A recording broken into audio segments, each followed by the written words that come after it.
Livestream audio check.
Welcome to members of the public, and for those members who are watching online on Teams, you can take part in debate but obviously not vote, and we will be streaming this thing live, which will be available for a further 48 hours for anyone who wants to look at it. Right, apologies for absence. Chairman, I've received advance apologies from Councillors Chard, Clayston, Holland and Bird. Thank you. And just before we move on to public participation, if I can say two past councillors of this authority, Keith Morris and Mike Kellaway Marriott, both died recently. Sadly, Keith Morris died abroad, and as yet his body's not been sent home, so I don't know any funeral details. Right, public participation. We have two speakers tonight. You have 5 minutes each. I think you've been sorted out by Jessica to see where you are. So the first one is Nola Woolley. You need to press the button for the microphone. That's it, right, you got it's it. red now. Is that working? Yes. I've taken my facts from Human Rights Watch and other human rights organisations. Despite overwhelming evidence of the Israeli government's disregard for the laws of war, the UK and USA did not stop weapons shipments to Israel. The situation in Gaza could not be more acute. The UK's closest ally now proposes the mass expulsion of 2.1 million people from Gaza and the demolition of one of the most densely populated civilian areas on earth. This is ethnic cleansing and a war crime. Israel's repeated bombardments of Gaza have killed thousands of civilians and destroyed vital infrastructure, actions that are clearly incompatible with international law. Yet the UK government continued to justify arms sale to Israel. Gaza's health ministry has reported that Israel's military operations in Gaza have resulted in the killing of at least 61,000 Palestinians, a total which is rising every day as bodies are found in mass graves and from under rubble. Israeli authorities have forcibly displaced virtually all of Gaza's population, used starvation of civilians as a weapon of war, deliberately deprived civilians of water, electricity, medical aid, and other objects necessary for their survival, and damaged or destroyed Gaza's essential infrastructure and the majority of homes, schools, universities and hospitals. These actions amount to war crimes, crimes against humanity and acts of genocide. Israel is occupying and colonising Palestinian land, discriminating against Palestinian citizens of Israel, and denying Palestinian refugees the right to return to their homes. Inspired by the South African anti-apartheid movement, the BDS call urges action to pressure Israel to comply with international law. We therefore ask you tonight to be on the right side of justice and vote to divest from companies benefiting from Israel's illegal occupation of Palestinian land, apartheid and human rights abuses, and complicit in breaching international law. Please vote for the motion to be carried. Thank you. Next speaker, Amanda Barrett.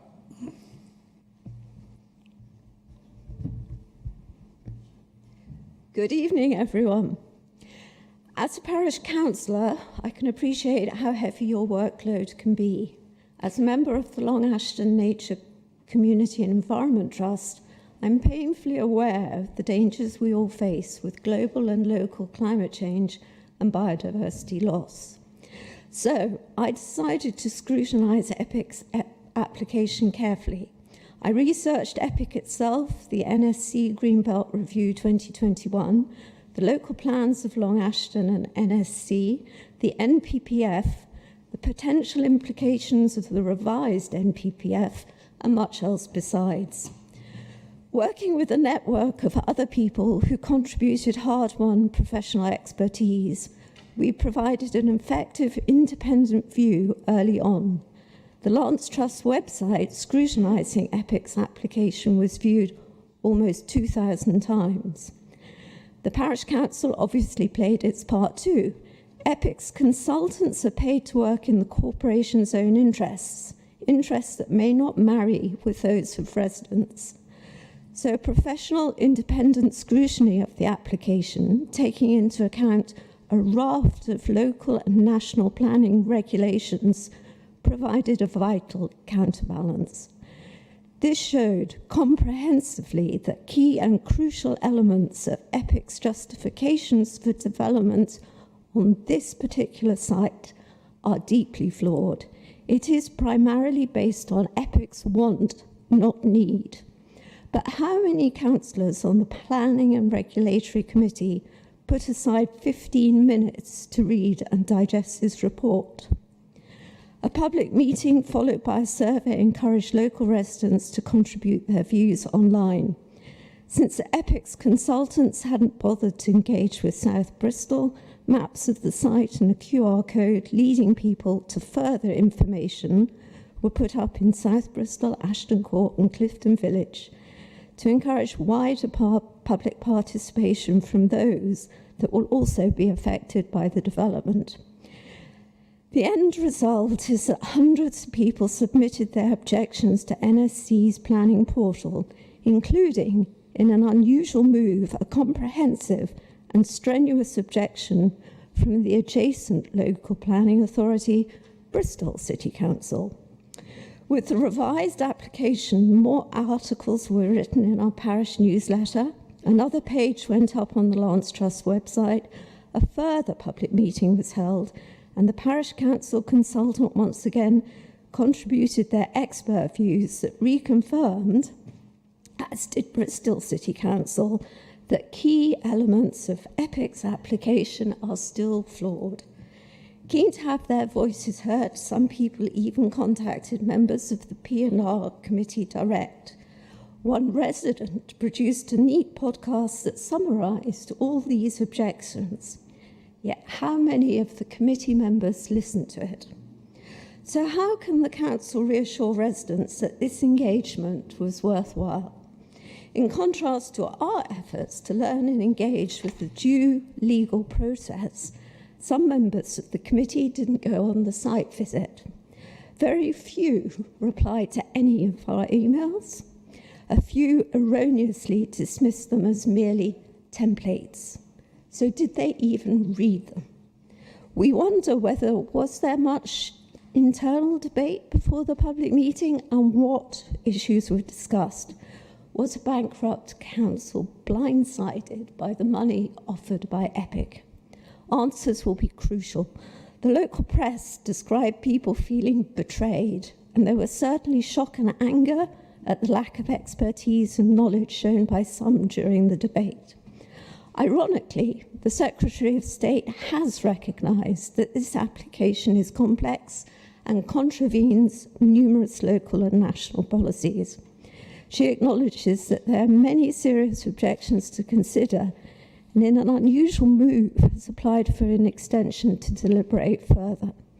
We hope that the Planning Inspectorate can give us the independent scrutiny that we all crave, but why, oh why, didn't NSC do a better job?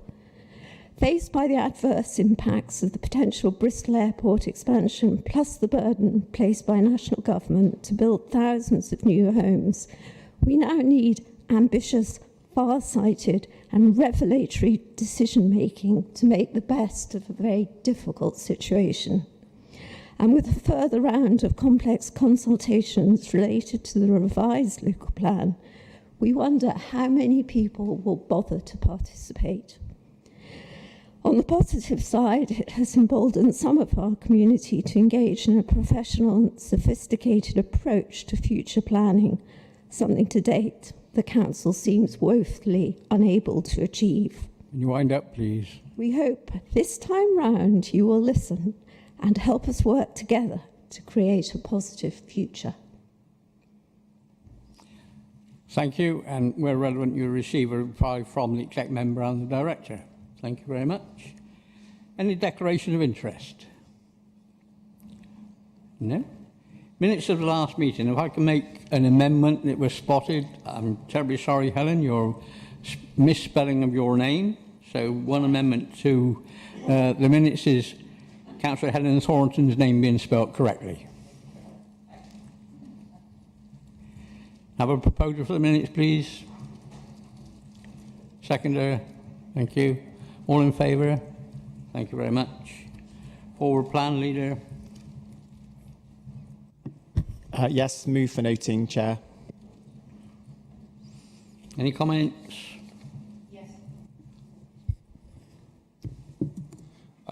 Yes, it was just on the A38 M&R scheme. Obviously, this has been proposed since 2021, has been constantly pushed forwards, and just wanted to note that since 2021 we'd have quite large advancements of projects along the A38, including Epic, Bristol Airport, extended housing numbers that we're now seeing. And I also imagine as well that since 4 years on, and given the time when this was first proposed, a lot of the data on this will probably be pre-COVID data. So I think it's worth just reviewing whether this scheme in its currency kind of sits with our values and whether its proposals meet the needs given further development in the area.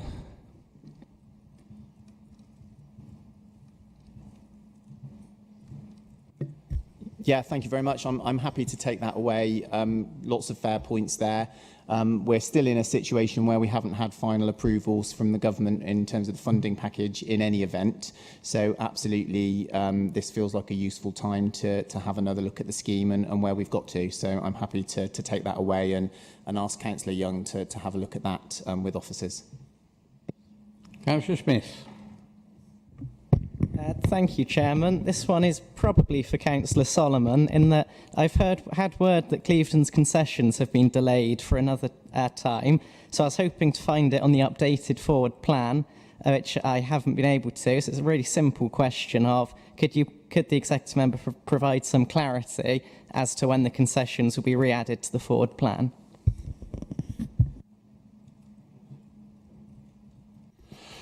Yes, I'll go back to Luke after this meeting. I'll go back to the concessions team and get an update. It's slightly complex, and what with the discussions we're having at the moment with town and parish councils, there are things that need to be considered. So yes, I'll come back to you after this meeting with an update, Luke. Thank you. Right, next one. Motions from members. Councillor Young. Thank you, Chair. All members will have seen the motion, so I don't propose to read it in its entirety. I'd just like to make a few comments to introduce it. And I wanted to let members know that later in the meeting I'll be presenting a petition which has been signed by more than 1,000 North Somerset residents, which ask us to divest resources from the Avon Pension Fund, which is why this motion is here today. Their petition is requesting the follow-up from the actions that we made when we agreed the motion that's referenced at the beginning of this one, of the 9th of January 2024, where we expressed our deep sympathy for those affected by the conflict in Israel and Palestine and called for an immediate release of hostages and so on. I won't read that all through. But I think what our residents are now saying is follow that up with the action that's within your gift. And I'm often advised in this chamber, and I quite understand that it's not for us to set foreign policy, but we can take a view on how we invest our resources and what we choose to support. And given the public money that we are responsible for, indeed we have a duty to consider what that money is being used to, in my view. The motion goes on to state that obviously North Somerset Council is one of several employers in the former Avon area that contributes to the Avon Pension Fund. And members will also be aware, I'm sure a number of members will be aware, that on the 14th of January 2025, Bristol City Council took such a stance in adopting a motion to call for a ceasefire in Gaza and to end support for arms sales to Israel.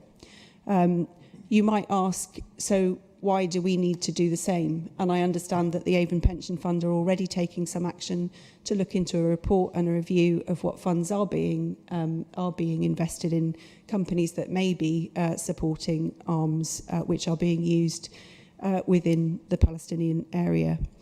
And I think, for me, there are a number of reasons, and I'd like to thank the public speaker who has spoken far more eloquently than I could on this issue today around the terrible loss and suffering that there has been within Palestine. And albeit that there is a current ceasefire, I think we all watch the news sometimes with bated breath to consider, you know, what's happening each day. It's by no means a robust situation. I'm not going to repeat all of those things that were said by that public speaker, but the scale of the death toll and the suffering we see every day on our television screens, and it's one that we discussed when we passed the last motion. So I hope members will agree that we should do those things which are in our gift to do, to put our money where our mouth is on these issues. The motion asks that we agree that we believe we have a responsibility to stand with the Palestinians in the face of catastrophic violence and to do everything in our power to bring such suffering to an end within a peace settlement. It talks about the obligations laid out in the International Court of Justice, which has suggested that councils should, like other bodies, avoid procuring from or investing the funds that they manage, including these sorts of funds in companies that facilitate breaches of international law. And that includes arms companies producing weapons and so on.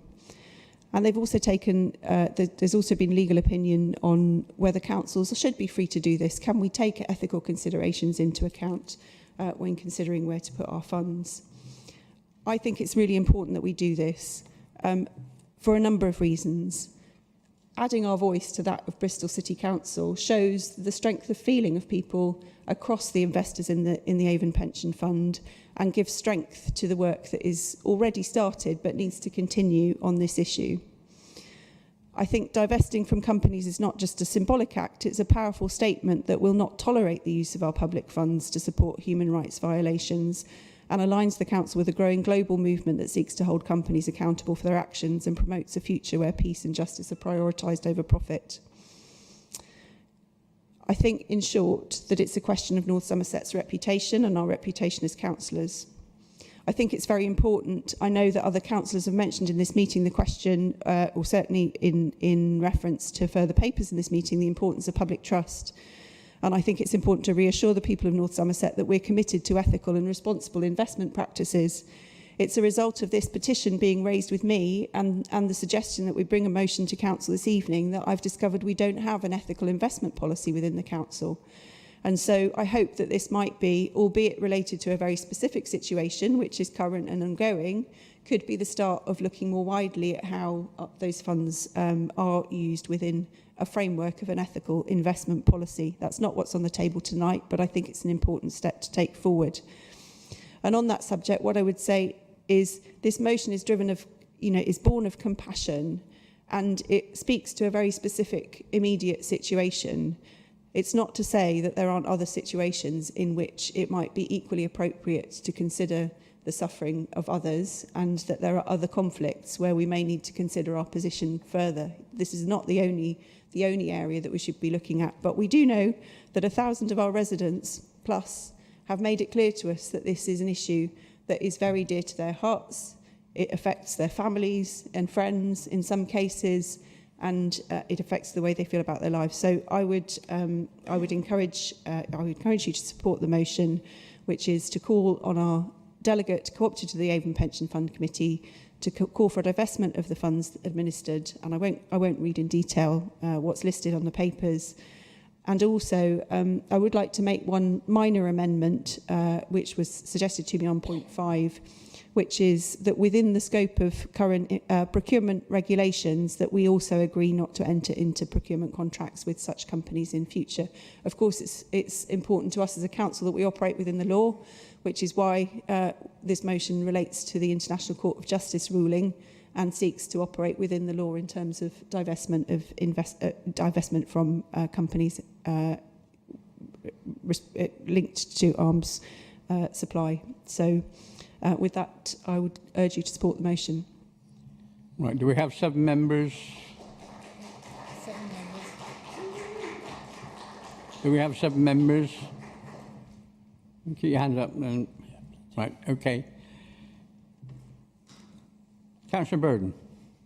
Thank you, Chairman. Nothing to do with the motion at all, really, but I feel that as a beneficiary of the pension fund, I don't think it appropriate for me to take part in this debate.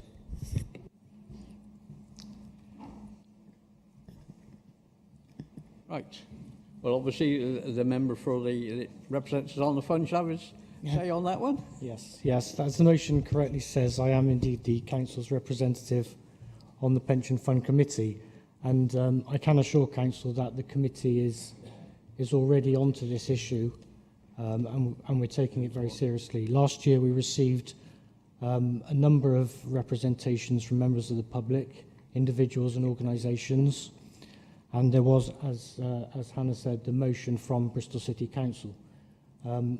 Members of the committee, including me, are very sympathetic and supportive of the point that's been raised, and we are keen to address it. The tragedy in the Middle East is heartbreaking, to be honest. And this motion is actually quite timely because we are looking to make a decision on this in March next month.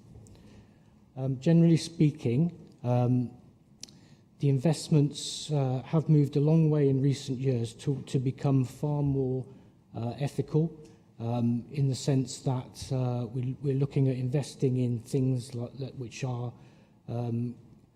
carbon neutral and things which are supporting social housing and so on. And I think the committee is keen to move forward in ethical ways in other fields as well. So this matter is very important, and that's why we're taking it very seriously.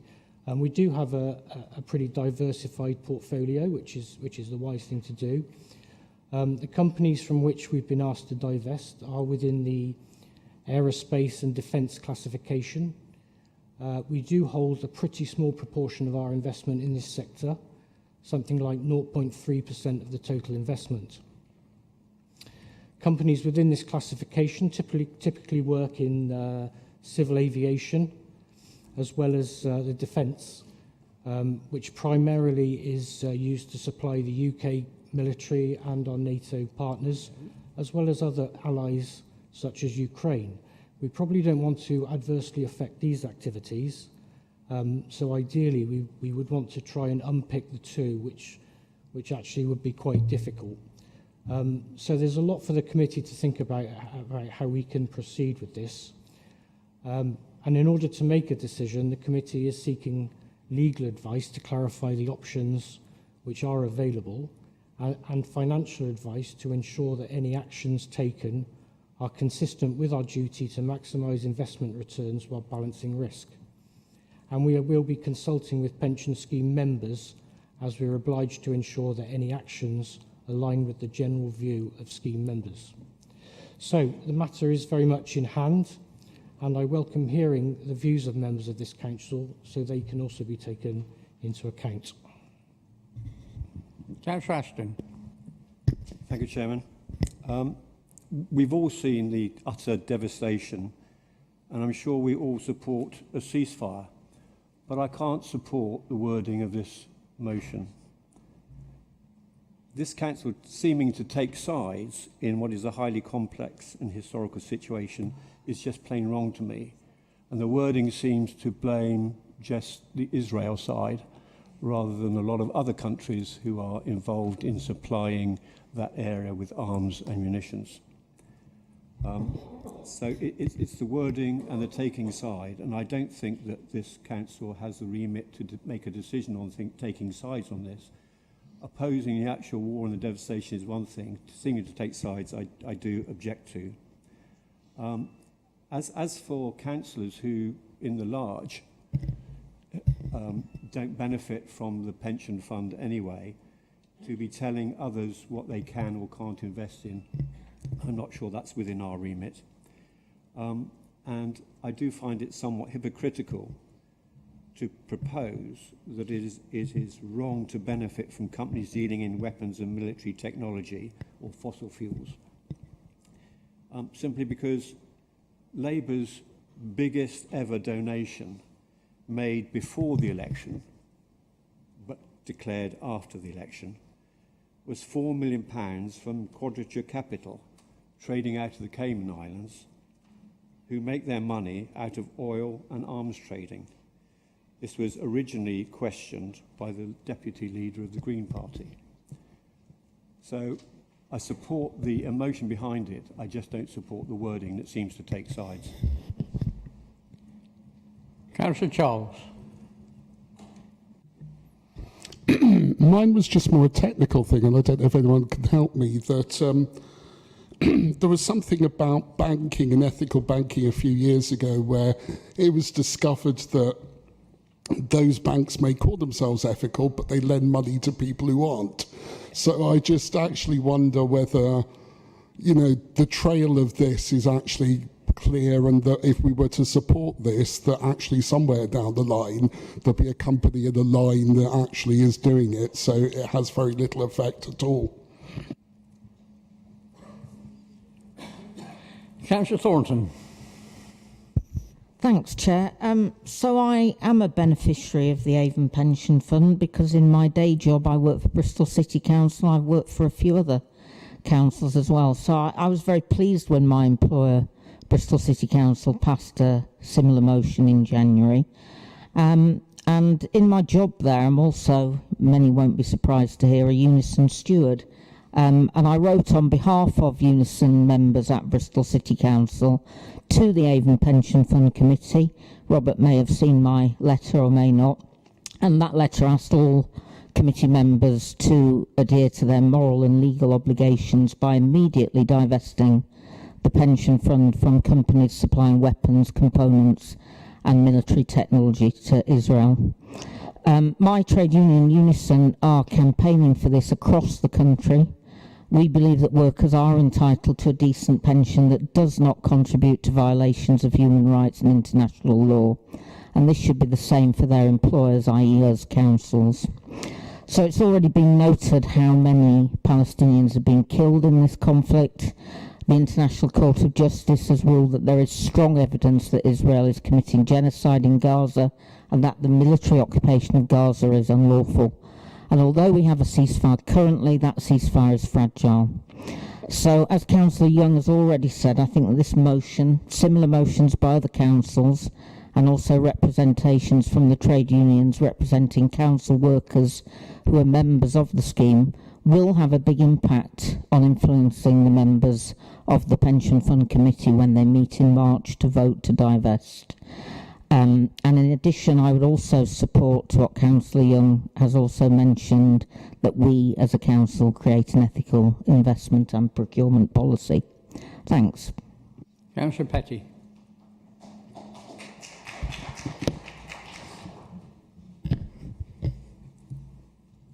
I am very comfortable supporting this motion. I believe in compassionate leadership. Others may not take that approach, but I feel confident that the Green Party is proud of its position. We all have a responsibility to stand with Palestinians, as is written in this motion.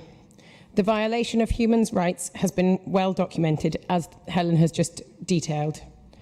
I support the suggestion that we need an ethical policy for North Somerset Council, but appreciate that that is not what is on the table right now. I've followed the process of divestment with regards to the pension, with its objectives regarding the climate emergency that Robert mentioned earlier. We all have a responsibility to stand with the Palestinians because their lives are being robbed, their futures are being taken, and this is a small thing that we can do, and that is why I will be supporting this motion. Councillor Blades. Councillor Blades. Thank you, Chair. Much as the premise of this motion makes a lot of sense, starting to differentiate between two sides in a war, which there probably are at least between 30 and 100 going on in this world at any time, and starting to pick sides with it as a council, I think is akin to opening Pandora's box. And where do you start and where do you finish? And are we going to start supporting the Ukrainians, the Myanmar, etc., etc.? So sorting out an ethical policy to deal with this council's view on how we spend our money in pensions, etc., or even just how we spend our money in procurement is one thing. But to actually start listing who our best friends are on one side of a war, I think is extremely dangerous and shouldn't be allowed. Councillor Dole. Yeah, so I don't have a pension, so I don't actually know how a lot of this works. But what I do know is that, I was elected here, just over a year ago. My first input into this council was to talk on the last Palestine motion, to which, yet again, we've got residents in this room and thousands of residents signing petitions. And from my understanding, we're a council that represents our residents. We're elected by our residents. So if they're here in this room today asking us to do something, I think that that is entirely fair, and we should see every way in which we are able to do that. And if we have to seek legal advice to do it, then we do. But I'm not too scared to open a Pandora's box if it saves lives. Councillor Ellis. I've just realised I believe part of my pension is through the Avon Fund, so I better declare an interest. So I won't vote on this. Am I allowed to express my views without voting if I've got an interest, or can I not say anything? Chair, the advice I've given is that your pension is governed by the regulations. How the fund invests the funds that generate your pension is not something that you have an interest in. They take all those decisions. Your vote cannot influence that. You don't influence that directly. That's for the trustees of the fund to do. So I don't think you have an interest, but you can certainly declare a personal interest. It's not a prejudicial interest. You can take part. Yeah, it's my view, very similar to Chris. You've got knock-on issues. You start emboldening hostile states like Iran. We're trying to hold money back from Israel. Then it's proxies. This is a government issue. You're potentially going to escalate, emboldening these other states. You talk about saving lives. If they escalate the attacks, you're going to get the opposite. So I support what Councillor Ashton and Councillor Blades are saying.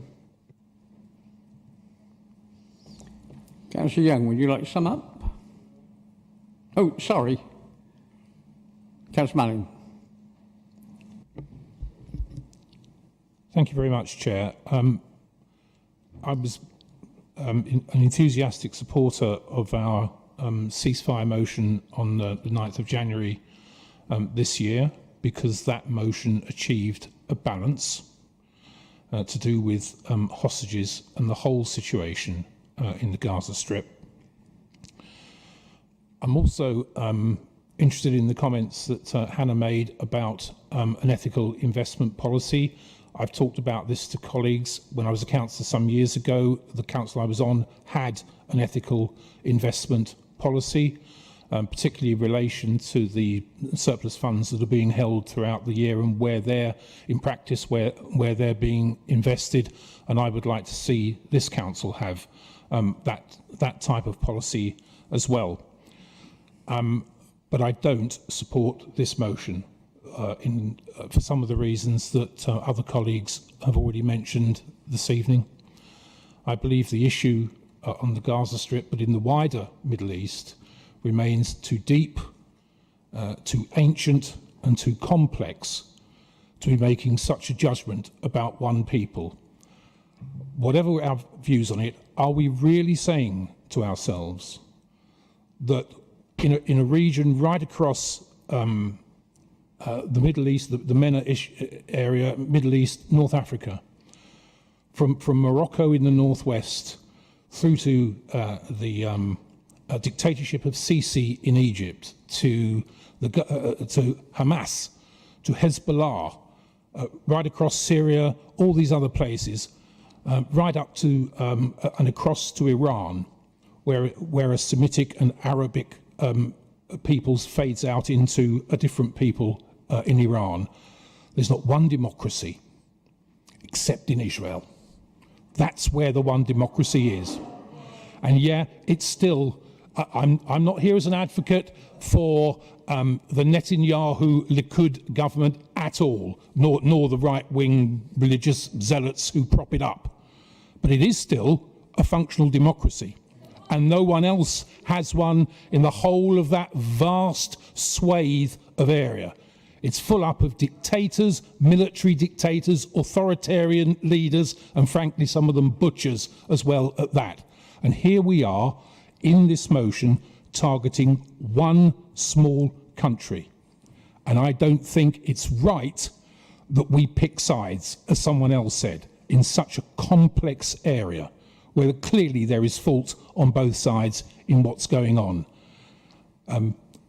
Telling Israeli citizens, basically, by extension through this, that they don't have the right to bear arms to defend themselves.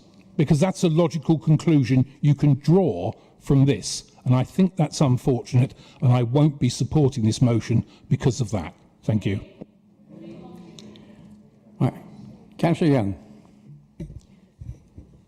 Thank you. With regard to the comments about picking sides, I think a lot can be read into this motion by the way people feel about the issues that they see before them. I do not believe the wording of this motion is about picking a side. It's about looking at a specific impact that is being felt by a group of people and saying we do not want to be part of perpetuating that impact. That's not to say that there isn't a history and a whole set of circumstances which we've already expressed as a council we have been really concerned about in putting forward our motion previously, Councillor Tristram's motion previously around Gaza, and recognising within that the impact on Israel of the hostage taking and so on. But the situation now is that the International Court of Justice has said that the impact on the Palestinians has been disproportionate. There has been illegal activity. And this is a question of whether the council chooses to support that illegal activity. There is illegal activity in many other places, and I'm not suggesting for a minute that this motion will cover all of it or that we shouldn't be concerned about those things. It doesn't exclude us considering those things one by one if we choose, or through an ethical investment policy if we choose in the future. It simply says for a situation happening now within a particular part of the world, we choose not to be part of it. Councillor Ashton, I'm pleased to hear that you support the emotion, if not the wording of the motion. Of course, you may amend the wording if you choose, if you wish to propose an amendment, but I'm anticipating that you don't, because you would have offered that. I'll sum up by saying our words will mean very little to residents if we don't take action within our gift. So you may not agree with every single word in this motion, and please feel free to suggest an amendment if you don't.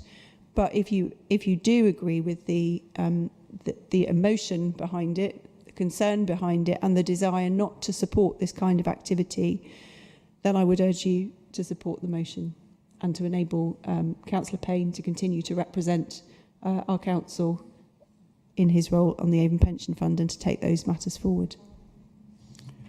Right, further summing up. Those in favour of the motion? Sorry, point of order. I'm not sure there was a seconder. I'll second. Yes. Oh, so apologies. Right. Just wanted to check.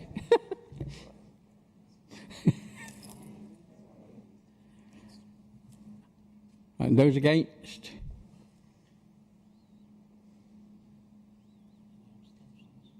Any abstentions? Right, that's carried. Mr. Chairman, on a point of order, could I have my refusal to support the motion recorded in the minutes, please? Can you be quiet, please? Sorry, Hugh. Sorry, Mr. Chairman, could I have my vote against the motion recorded in the minutes, please? You can. Thank you. Right, item 7.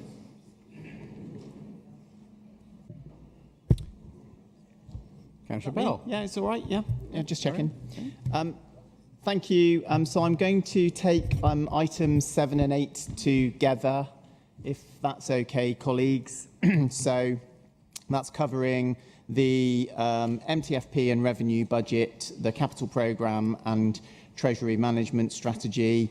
I think they all logically flow one from the other, so it makes sense to take these two items together.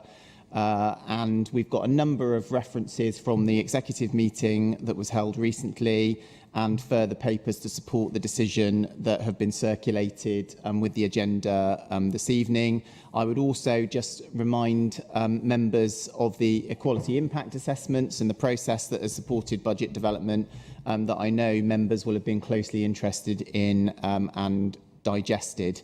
Before I make some just general remarks on the MTFP, the revenue budget and so on, I just wanted to highlight the amendment to the capital strategy that I circulated to all members last week, and that relates to the positive progress that is being made to close the funding gap on the Metro West Portishead Pill to Bristol rail line. So as members will know, in partnership with the West of England Mayoral Combined Authority, we have closed the £30 million gap and expect to get full business case approval from the Department for Transport soon so that we can finally get started on the project.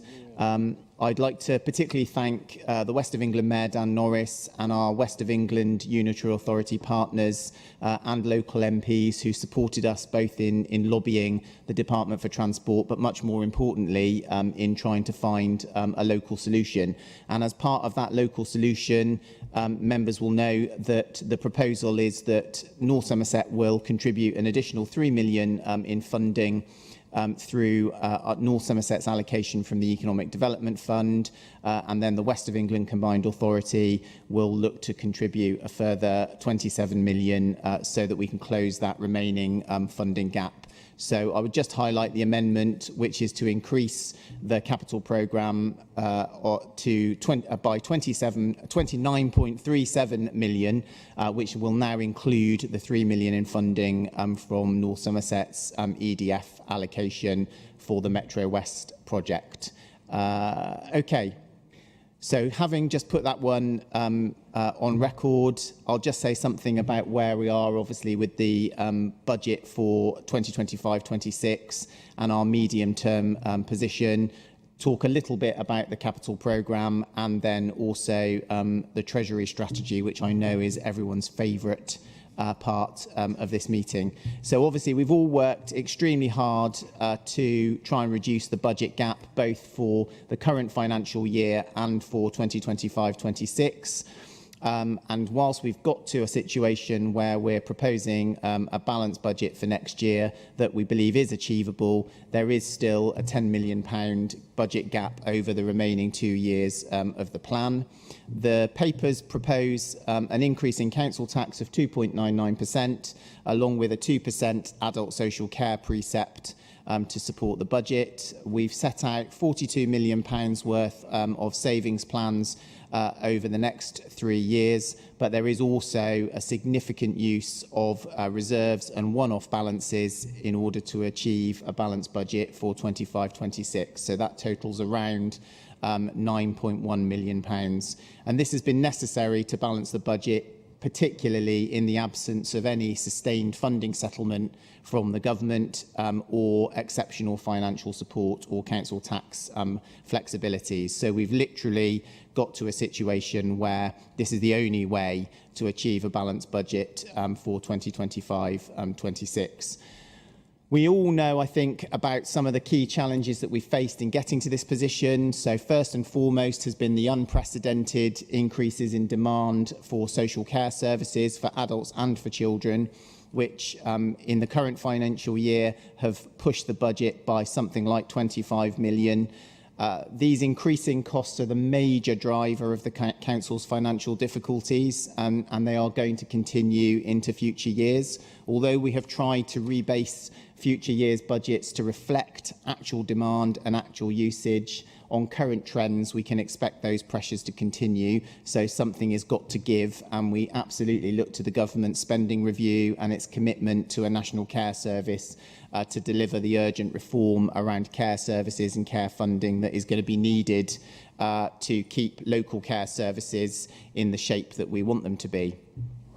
We've got the £42 million worth of savings plans, and that's not just spending reductions, but also changes in the way that contracts are commissioned, how services are delivered, and opportunities to further transform, including providing more services in-house and providing more services at a local level to try and mitigate some of those cost pressures and drivers that we've had through outsourced or out-of-district service provision. Frankly, it's taken us far too long to get on top of some of those issues, but there's a real determination as part of the medium-term financial plan to try and drive change and reform on those issues.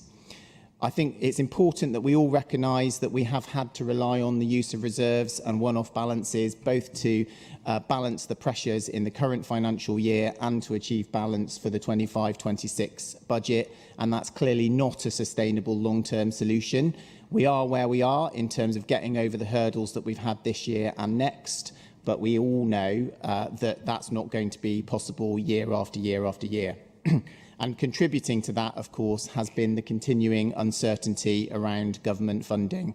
The messages from the new government and from the Ministry for Housing and Local Government have been really positive. I think they want to do the right things in delivering reforms and delivering fairer funding to local government, but we aren't there yet. It's still been late in this process that we've been given final income plans and grant settlements. We still haven't seen significant reforms, and of course, notably, North Somerset didn't benefit from any of the recovery grant that was provided to some local authorities. Indeed, very few councils in the whole South West benefited from recovery grant. The government is committed to moving towards multi-year settlements, which I think will help us in planning for the future, but hand in hand with that has to be reform of the funding system so that it better reflects local nuances and changes. The other factor that I think it's important to mention is the continuing cumulative deficit on the dedicated schools grant budget. At the moment, that is effectively being ignored by government because basically every education authority in the country is in the same position in accruing a significant dedicated schools grant deficit. But that's another area where we really need the government to grasp the nettle and get to a more sustainable long-term situation. On its own, that accounts to something like £25 million, more than enough to blow a major hole in our financial sustainability were the rules to change. So again, we need the government to help us to deliver long-term financial viability. So I think we're all clear it's been an extremely challenging financial environment for the council. We've had to make, again, for what feels like probably the 15th year, difficult decisions in order to balance the budget and to try to maintain services as much as possible. What I think we should recognise, though, is that despite that, there are lots of services that are being delivered every single day. Highway maintenance, bin collection, streets and open spaces, Meals on Wheels, home care services, residential and nursing care placements, social work, support for school improvement. The list goes on. Lots of fantastic work is continuing to go on that really benefits the community. So as much as it's tempting to be stuck in the doom loop of our financial pressure and the difficult things that we've had to do, we mustn't lose sight of the great work that is still happening, that is so important and so valued by our residents and our communities. I just want to conclude on the revenue budget aspects by thanking all members for their work in contributing to the budget, the scrutiny panels and the all-member sessions, town and parish councils, all of the members of the public who participated through our consultations, through our citizens panel, focus groups, through our drop-in sessions. It's been really helpful in communicating the challenges that we've got and identifying both short and long-term solutions that we can try and deploy to reduce our costs and protect services for residents. And of course, I know that all of our thanks goes to all of our staff, from the front line right the way through to the corporate leadership team led by Joe for their continuing hard work both in delivering services every day, but also doing the hard work of identifying savings and different ways of doing things against this challenging backdrop. I won't say lots about the capital strategy other than to say it's still ambitious, not as ambitious as we would like. We need to be spending a lot more money to invest in infrastructure across North Somerset. We've tried to prioritise things like transport, education and community infrastructure, but because of our revenue finance position, we don't have the ability to borrow lots more in order to invest, and so we are very dependent now on government grants and government funding to deliver the capital investments that are needed. So again, we really need the government to help us, both in terms of more funding for capital projects, but also to give us the flexibility to borrow to invest in the long run. And then I'll just mention the Treasury Management Strategy, again, which is set out in the documents and in the reports, which obviously sets out how we are managing our investments, our borrowing strategies, and also ensuring that where we do have financial flexibility, we do that in the most appropriate way. The document does set out our current environmental, social and governance investment policy, but in the spirit of the discussion we've just had, I'm very happy to say that officers will be happy to work on looking at that again as part of our Treasury management approach and procurement policy in line with the spirit of the conversation that we've just had. So I'm happy to move all the recommendations that are set out in the reports under item 7 and 8. Ask for a seconder and then happy to take any questions or comments, Chair. Thank you. Second. Yeah. Councillor Ashton.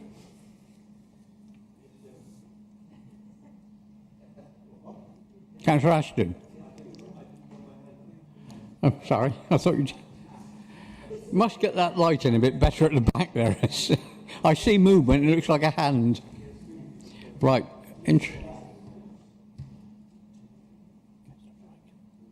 Where are we?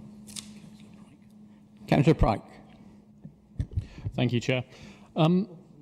Thank you to Mike and the officers. I appreciate, obviously, quite a lot of work has gone into preparing all of these papers, and they are quite exhaustive. Yes. I think my question is fairly simple, but what happens when the money runs out?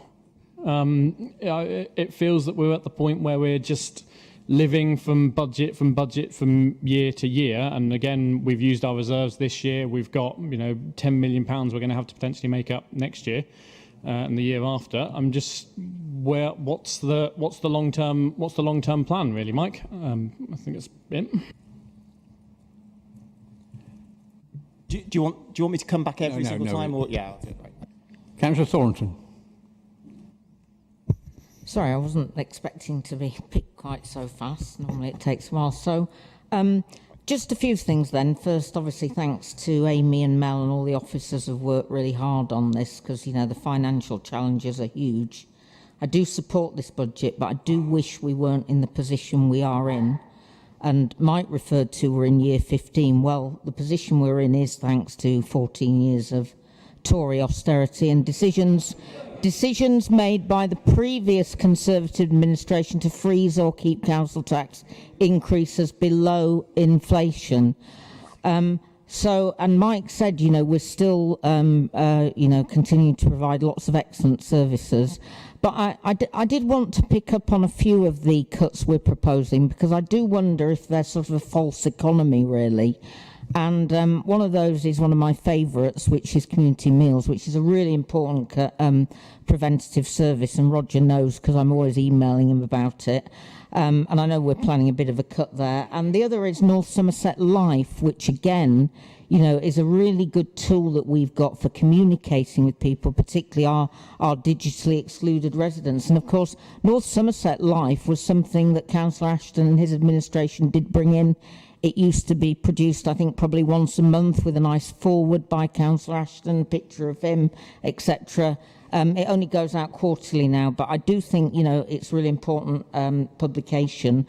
And I did email the executive with some suggestions for about, maybe we can continue it by working with partners who produce their own publications to get that out. And the other couple I would just refer to is the reduction in the recruitment team, which I think will have a serious impact on our managers who are already overworked and overloaded. And of course, it will impact on the recruitment of our staff as well. And the final one is actually our own allowances, which I think will catch up with us. We're freezing our allowances. You know, I think that looks good that we're taking the hit. But there are, you know, for a more diverse group of councillors to be, to feel that they, you know, they can put themselves forward in future years. We already pay or give allowances well below our neighbouring authorities. So those are just a few, and I am very concerned about some of the savings for future years, particularly the closure or possible closure of libraries and our nursery provision. And am I allowed to very quickly talk about the second homes thing? I think you said, Mike, you were taking 7 and 8 together. So in Wales, they're actually proposing or have proposed up to 200 and even 300% on second homes. So I wonder if we ought to consider that ourselves, maybe bring in this 100% first of all, but think about something bigger next time. Because if you can afford a second home, you can afford to pay 200, 300% council tax. Thanks. Councillor Charles. Thank you. Cue a bit of doom and gloom. I feel we shouldn't be in celebratory mood for passing or proposing this budget. I think the state we are in local government is a state of failure, and it's a state of failure that is involving all of us. Our failure to convey the emergency situation we are in and the very state of the existence of local government that is a threat. I think also it is a failure for us as, and I'm going to say the word I don't like saying, as politicians, to have an open and honest conversation with the public about the type of services you get or the type of services you pay for. And we must be in a situation where everybody pays fairly and pays to cover those services that we need. We don't have that conversation, because if we did have that conversation, none of you would get re-elected. That's why we don't have this conversation, because everybody is scared of having that open conversation about taxes. I also hope as well that we have a better relationship with the public and a more open relationship with the public going forward about the state we are in and the situation we face ourselves. I think I also encourage us to be even more innovative in the way that we find solutions and have a conversation, particularly with our parish and town councils, of ones of equal respect, because we need them more than they need us.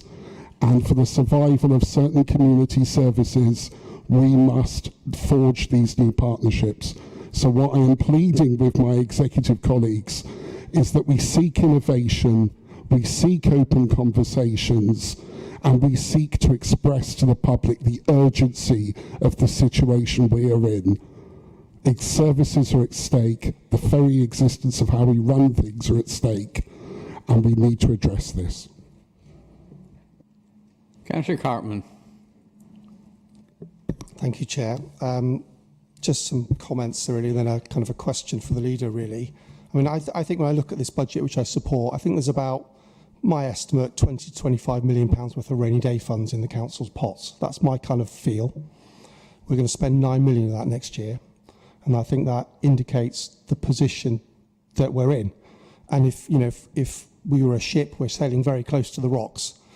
And I think, you know, as Councillor Bell said, it did take us a bit too long to get on top of some of these issues. And I think that honesty is welcome, but we're getting on top of them now. But there's a danger as we look back at the rocks we missed, we run aground in the future. And I suppose that comes to my question really, the fundamental importance of keeping the pace, keeping the pressure, to make sure that we don't sell near those rocks again. And I'm very keen to understand and support any measures that we have over the spring and summer to look at balancing the budgets for the future years. I know Councillor Bell's very pleased to say the gap is only 10 million over the next 3 years. But I do know in the last year of that year, there's a prediction that council spending will fall. Now, I don't know, I've not dug into that number, but that doesn't feel very realistic to me. I think these pressures will carry on. So all the more important that we maintain making these difficult choices. And I do applaud the executive, there are some difficult choices in there, but I think we need to make more fundamental and more difficult choices going forward, sadly. That's the situation we're in. So well done, thank you, but what next? Councillor Dore. Thank you. Just reflecting Councillor Thornton's comments of, thank you as well to everyone. And I was just really hoping that, in future we can look to maybe invest in some more renewable energies and investing to save and to bringing more stuff in-house. Because, those kind of things do relieve the pressure off of our revenue. And while I'm happy that we've achieved some amazing infrastructure projects like Banwell Bypass and Birnbeck, that isn't going to help us look after the children and the vulnerable of our community. And I would like it if we can start looking at some things that are going to give us money back rather than just a one-off spend. Councillor Petty. Thanks. When I think about the past couple of months about how this council has approached communicating with residents, I think that we've demonstrated a commitment to be more open with our residents and to share the precarious situation that we've been in.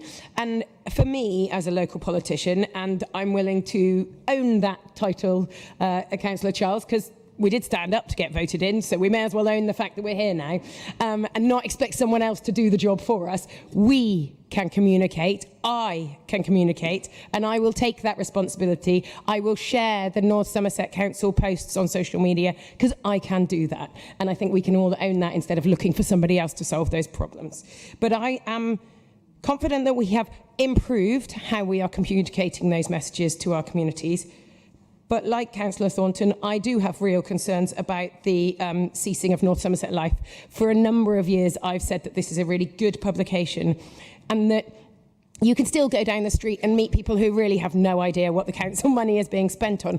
But when it does go through every single door, you know that if that household doesn't have internet connection, if that household has some level of disability that impacts their ability to get online, they still get a copy of it. So it does really worry me. And what I would hope is that if our financial situation improves, we do consider bringing it back again in the future.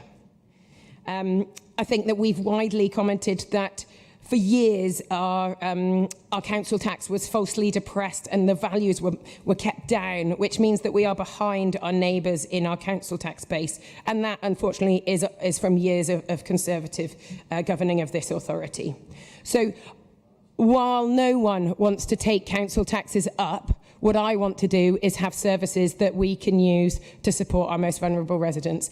And I do believe that the residents of Backwell support the need to have those services and that the vulnerable will continue to have something available. I do worry about the other services that are not our statutory and the impacts it will have on many people's lives who are on the margins of that and do need our services. So while I support this budget, what I really want to see going forward is a better settlement from central government, and that 3-year settlement, not a bit under, we didn't get that support because we're on the edge and we're marginal. I'm going to stay hopeful, but we need 3 years so that we can all make better budgets, because lurching from year to year doesn't do anyone any good. It doesn't do our staff and our officers any good, and they work tirelessly to make these budgets work, and then we tinker at the sides, I think, but we'll keep tinkering. But thank you for all your hard work. Councillor Smith. Thank you, Chair. I have two things. I'd like 2 points of clarity and to move an amendment, which I'll email out. So please advise on the order you want this.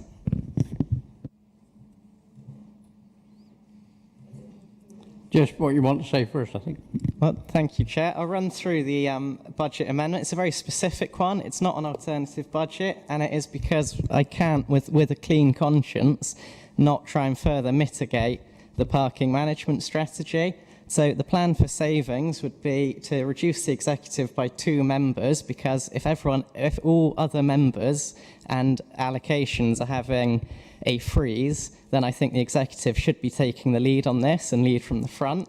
I would also be proposed to slash the union subsidy, because they have well-funded professional services, and I think when local government is so stretched, it is questionable to ask that we subsidise this service. For the interim library vehicle, because interim either means it doesn't work or you're stuck with it for 30 years, not 3.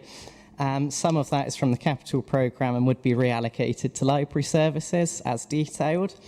And I would also scrap the Visit Somerset contract, because there is over 8,000 businesses in North Somerset, according to ONS, in 2018, and that works out as £1.25 per business. And for a marketing campaign at a regional scale, £10,000 is neither use nor ornament when there are bids and other bodies that support businesses through marketing. My background in the pub trade has the Campaign for Real Ale as one of these supporting bodies, and Caskmark. I'm sure there are plenty of others out there.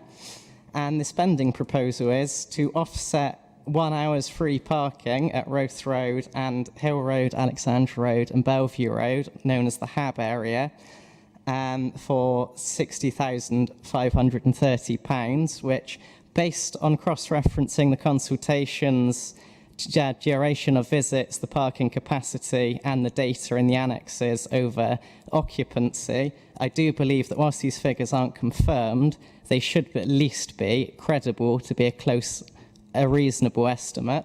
And equally with £40,000 to reinstate Nailsea Community Transport, which has been cut the last year. And again, the £8,000 of from the capital programme to stay in library services because of the funding streams. Thank you. Councillor Ashton. Thank you. I was just a bit shocked about Councillor Thornton's comments, so I thought I'd have to come back on it. Thank you very much. Of course I support North Somerset Life, but I didn't really want to speak on that. Mike, I think you're in an impossible situation, and I think the opportunity to just make comments on what we do differently or what I do differently, whatever, it is utterly pointless. I don't think there is a right or wrong answer. I don't think any government's going to fully support us. They haven't supported local government for a long time. I think they will continue to starve us of funds that we need. We have some essential services that are underfunded. We've always been underfunding adult care and children's care. And obviously every other service is suffering because of that. So I think picnicking about individual small costs is pointless. You've looked at it several times. I would say that I do think there are some savings. There's no big tickets. There are small savings to come, and that should come through scrutiny. And I'd like to say something about that when we get to governance. But just at this moment, in council tax and business rates, collection rate's about 98% or so, whatever, but we still write off £2.5 million worth of uncollected business rates in council tax, and that's on top of the 1.5 million you actually have available, which you were going to release, but you have available for council tax relief. Part of the reason for the write-off, and I know this for fact for some specific cases, is that when you have businesses, often limited companies, registering for business rates, we don't actually take out accounts or references early enough. We ought to be looking at accounts where we can. If there aren't accounts or there aren't evidence of viability, then we really should be seeking to get directors' personal guarantees, because it's too easy for limited companies to not pay their council tax and go on for I know some have gone on for almost 2 years without paying business rates, and then saying that there's no assets in the limited company because they never filed accounts and we didn't think about it. where that happens, we really ought to be getting in month one and asking to see accounts as they apply, because that really is fraudulent amongst other things. But we could be saving on that £2.5 million, which we're just writing off every year. On clawback on things like social services, of course there's things we can do, but I think it's not down to the frontline services. I think if we were on the frontline services, we'd be giving every client that we met as much as we could give them. It's a very emotional service, and although they're professional, they're bound to do what they can for the client that they're with at the time. I think it's up to scrutiny to actually be able to scrutinise the individual costs of some of the services. I mean, we claw back, for example, 800,000 on personal budgets. Various reasons in that, but that does mean that there's an element of oversubscribing, overfunding it from the beginning. And that's the sort of thing we could be looking at. It's not going to make you your millions, but it could actually contribute towards the gap without deteriorating the service. Hopefully, when we talk about governance in a minute, we can look at actually improving the performance of scrutiny rather than increasing the number of meetings. I don't think that they're performing as they should do. Other than that, I wish you well, but I don't think you're going to get funded by this government or the other government. Well, there's no other speaker. Before I ask the leader to reply, we'll just come back to Councillor Smith. You weren't going to move that as an amendment, were you?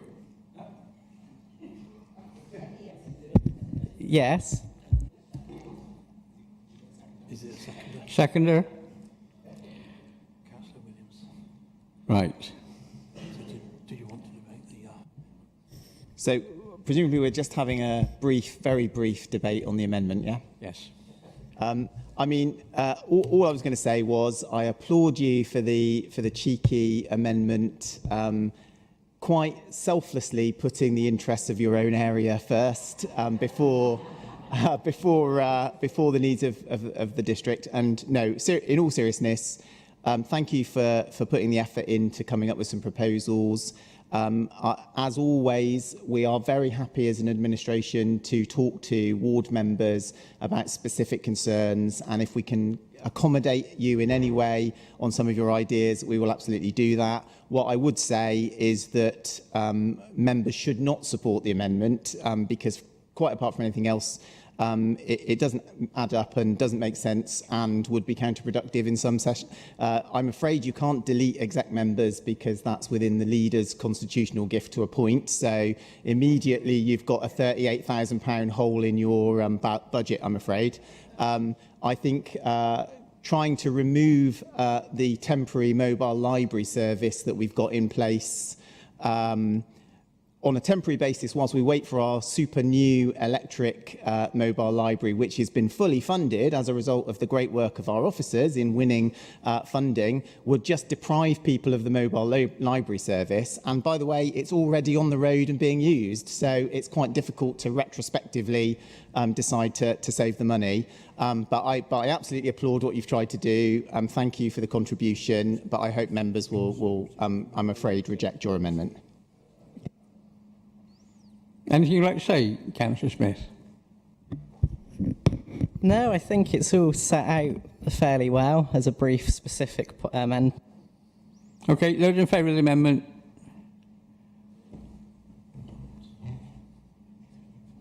Thank you.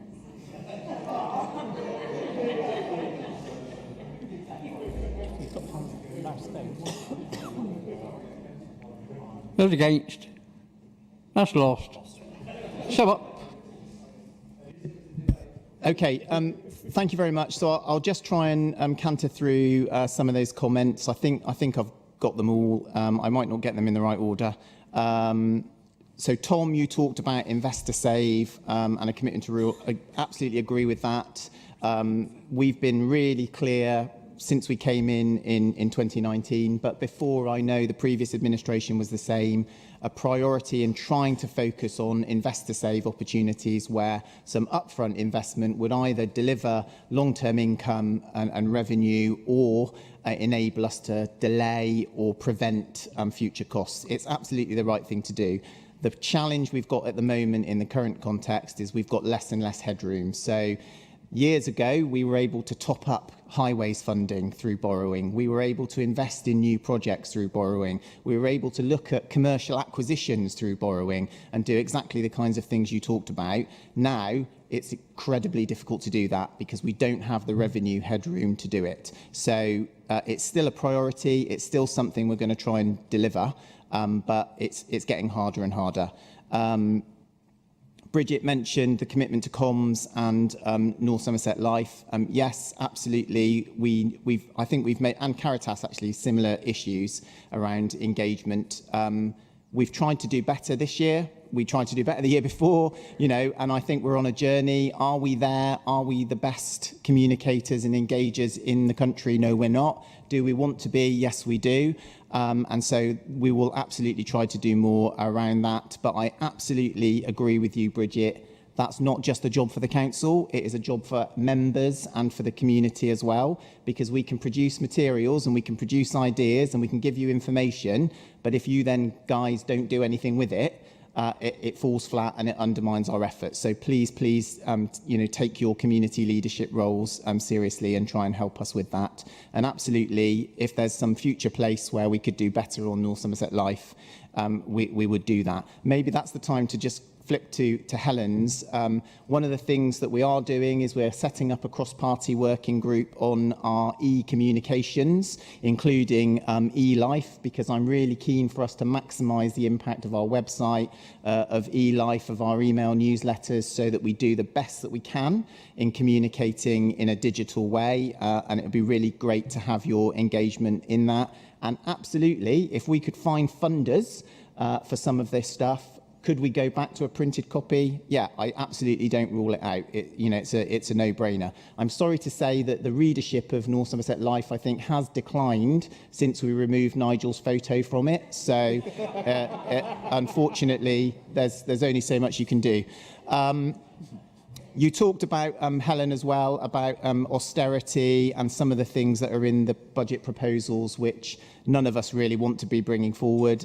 Yeah, I absolutely agree with you. When we talk about difficult choices, we mean it, don't we? There's lots of stuff in here that we're having to vote for that we would rather not be doing. Officers certainly would rather not be doing it because they see more than anyone the real frontline implications of the decisions that we make.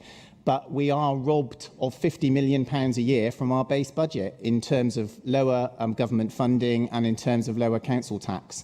And that's a ball and chain, which is impossible for us. You know, Nigel used the word impossible. That's exactly right. It is impossible to deliver in the way that we want when we've got such a huge disadvantage for historic reasons. So addressing that and changing that dynamic is so important. Michael Pryke, you said, what happens when the money runs out? Well, firstly, the money isn't going to run out yet because we are delivering a robust budget. We are delivering a balanced budget. We have got a transformation plan that will help us to deliver over the medium term. But we've also been really clear and honest. If we get into that situation, we'll be issuing a Section 114 notice and we'll be asking the government to help. We don't want that to happen. We believe that we've got a plan to avoid it, but that's what happens. And if you really want tips on where to go when the money runs out, I would suggest maybe Liz Truss or Boris Johnson might be able to give you some tips because they're the experts. Ash, what happens where, you know, we're sailing close to the rocks? How do we deliver the pace on transformation?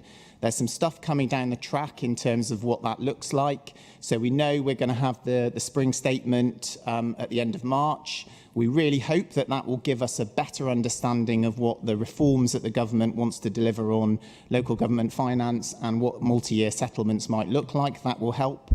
The budget setting, officers will not like me saying this, but our budget process and transformation work, which is ongoing anyway, as far as member engagement and let's roll up our sleeves and come up with that detailed plan, it starts tomorrow. we finish this one and we're straight into the next programme, because I think we all know, we've all had this frustration that it feels that we come to some of this work too late in a financial year. And we all know why that is, because the team have got to close the books for this year, they've got to deliver day-to-day services, they've got to lock down the budget proposals, they've got to deliver day-to-day. It's hard to do all of those things, but transformation has to be key, because if we don't make the pace that we need to, then the 42 million is pie in the sky and we can never get to a sustainable position. So the commitment is absolutely to hit the ground running once we've got this budget passed, and to try and ratchet up everything that we can in that area, including being innovative and different, which a number of members talked about. And what I can say to you, and my appeal to you is, please feed those ideas in, come to the budget sessions, engage with your policy and scrutiny panel, go and talk to your group leader, bring forward ideas. I can tell you that in the last 6 months, I've probably had 50 emails from members, every single one of which has been, don't cut something or spend more on something. And if I was to look for how many emails I've had that suggest a saving or a transformation, I think 1 or 2. So we've got to, yeah. Well done, Ash. And Nigel can join the list today. You know, that we've got to be serious that if we want to protect services and invest, that means we've all got to come up with ideas, and we can't just wait for the officers to come up with the perfect solution, because it isn't going to happen. And we can't wait for the government to deliver it, because that won't happen either. You know, we're going to get a bit of give and take all the way, aren't we? And that includes us doing a bit of give. I think that probably just covers everything. Nigel, you did talk about NNDR and our collection rates. Really good point. I'm happy to take that away and talk to the team about whether we can do more there, and whether we're robust enough around collection. It's difficult to get the sweet spot, because, you know, ultimately pursuing people who are never going to pay doesn't help anybody, but we've got to get that right. And I think we mustn't lose sight of the need to reform care, because what you described in terms of the care pressures, if we continue to have a system where individual children and individual adults can cost hundreds of thousands of pounds a year to provide care, and your only provider is taking 35% in profit off the top, we are never, ever going to be able to fund services, because if that carries on and the world operates in that way, it's just going to cost more and more and more. And somebody somewhere is doing very nicely, thank you, but it isn't the taxpayers of North Somerset, and it isn't the people receiving the care in this area. And that has got to change. And that's why we look to the government to deliver on their commitment to reform, to innovation, and to delivering a fairer deal. That's got to be enough, hasn't it? Yeah, most definitely. Right, as you know, this is set in the council tax, so it's a named vote. So it will be for, against, or abstain. Thank you, Chairperson. So I'll call out members in alphabetical order, and if you could respond as the Chairperson has just indicated. Councillor Applin. For. Councillor Ashton. Councillor Bell. For. Mike Bird is on Teams, so doesn't get a vote. Chris Blades. Councillor Bridger. For. Councillor Bryant. Abstain. Councillor Burden. Abstain. Councillor Caniford. For. Councillor Cartman. For. I think Councillor Chard gave apologies. Councillor Charles. For. Councillor Caton isn't with us. Councillor Cole. Councillor Coles. For. Councillor Crew. Abstain. Councillor Crockford Hawley, I think, is absent. I don't think there were apologies, but he's not here. Councillor Cronnerly. For. Councillor Dorr. For. Councillor Davies. Councillor Ellis. Abstain. Councillor Gibbons. For. Councillor Griggs. For. Councillor Homaris. Councillor Holland isn't with us. Councillor Hunt. For. Councillor Keating. For. Councillor Mallion. Councillor Mason. For. Councillor McQuillan. For.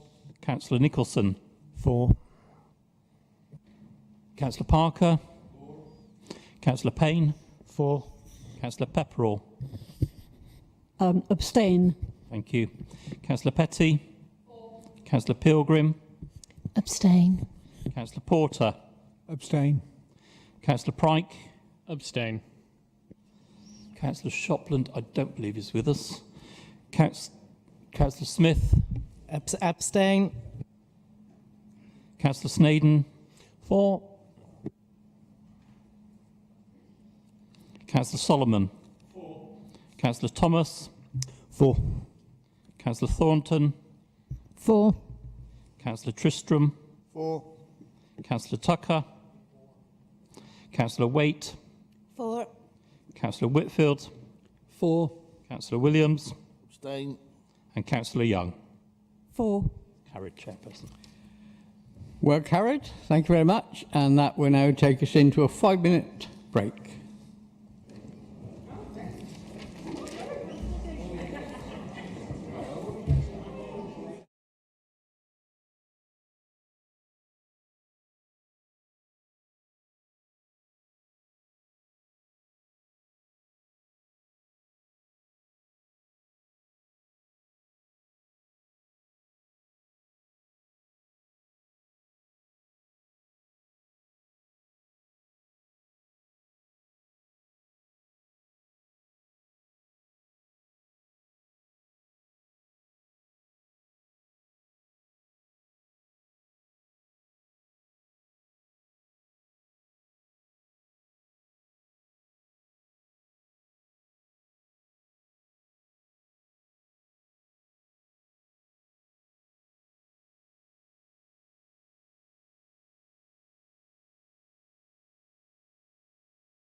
Right, next item then, council tax support base. Leader. Thank you very much. Sorry, everyone, me again. So council tax support scheme. So you'll see in the paper, we're proposing revisions to the council tax support scheme, which are basically aimed at simplifying the system, but also contributing to the financial challenges that we talked about in the earlier debate on the budget. So the updated scheme introduces an income-banded approach, helps us to reduce administration costs, and deliver some additional targeted support for vulnerable households, with changes including a reduced capital limit, simplified non-dependent deductions, and capping of support based on the council tax band of the claimant.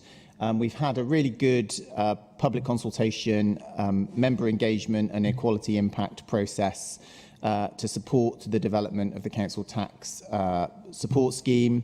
And members will know that in our original consultation version, we had proposed to reduce the maximum support level as well as the technical changes from 75.5% down to 50 or 60%. But as a result of the feedback that we had through the public consultation and also from members, so notably the Labour Group and Councillor Gibbons and the Green Group and Councillor Petty, we have revised the proposal so the maximum support level will remain at 75.5%. One thing I did want to say is that there is recognition that the way the council tax support scheme proposals were brought was relatively rushed towards the end of last year and running through into the budget setting process this year, which was suboptimal. I'm going to phrase it in that way. So absolutely give you the commitment that we will make sure that when we consult on future changes, and particularly, we have to do this every year, so there shouldn't be any surprises. We will absolutely try to make sure that that's done early so that there's good opportunity for us to test and compare our scheme with others that exist around the country, but also give members an opportunity to drill into the detail and understand options and alternatives. I was also just going to add that we are continuing to lobby the government about the case for the council tax support scheme to be nationally funded and nationally mandated, because at the moment we've got this ridiculous hybrid where for pensioner households the government dictates what the scheme should look like, but for working age households it's left to local variation, and that does really create a very unfair scheme. And it does mean that in our case, when we've got budget pressures, it is the working age households that are bearing a disproportionate brunt compared to other claimants, and that doesn't seem fair. It also means that if you live in one street over the border in Somerset, you'll have one set of council tax support, and if you live in North Somerset, you'll have a different one, and it will be different again in Bristol, and so on and so on. And that doesn't seem to make sense when all national benefit rules, which the council tax schemes are all based upon, are consistent and universal across the country. So we're continuing to make that case. But I'd like to thank everyone for their engagement with it and propose the adoption of the council tax support scheme for next year.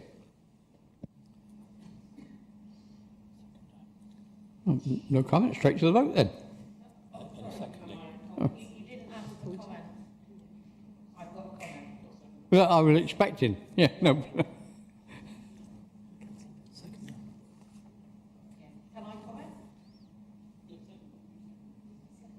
Yeah. Yeah. Come on, Helen.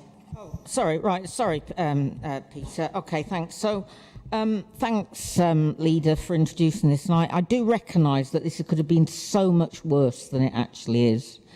You know, and we have come up with a much better deal. But I do still have some concerns, and it does mean, I'm afraid, that I'm not going to be able to vote for it. And I'll just briefly outline what those concerns are. We're not actually proposing any savings here, and it's going to cost us to implement this. Although most of the households will be unaffected, there will be 712 households who will lose an average of £38 a month, and there will be some who will see an increase in their support. But the equality impact assessment also concerns me because we do not collect information on ethnicity, sexual orientation or faith and religion. As a result, we don't actually know, for instance, whether the 998 households who will benefit would turn out to be all white heterosexual Christians, and the 712 households who will lose will turn out to be all black LGBT plus Muslims, or vice versa. And either way, that could be discrimination. So I do think that's an issue. Only yesterday, the Resolution Foundation published a report showing that the poorest fifth of households have paid a much higher proportion of their income in council tax. Over, this has gone up from 4.8%, from 2.9% to 4.8% over the past 20 years. And that proportion is actually 3 times higher than the richest fifth. I'm very concerned by the reduction to the savings allowance because I think, you could say, well, if you've got this amount of savings, why are you claiming council tax support? But we have reserves for emergencies, and households have similar. They have savings, in case they need a new boiler. There's house maintenance costs.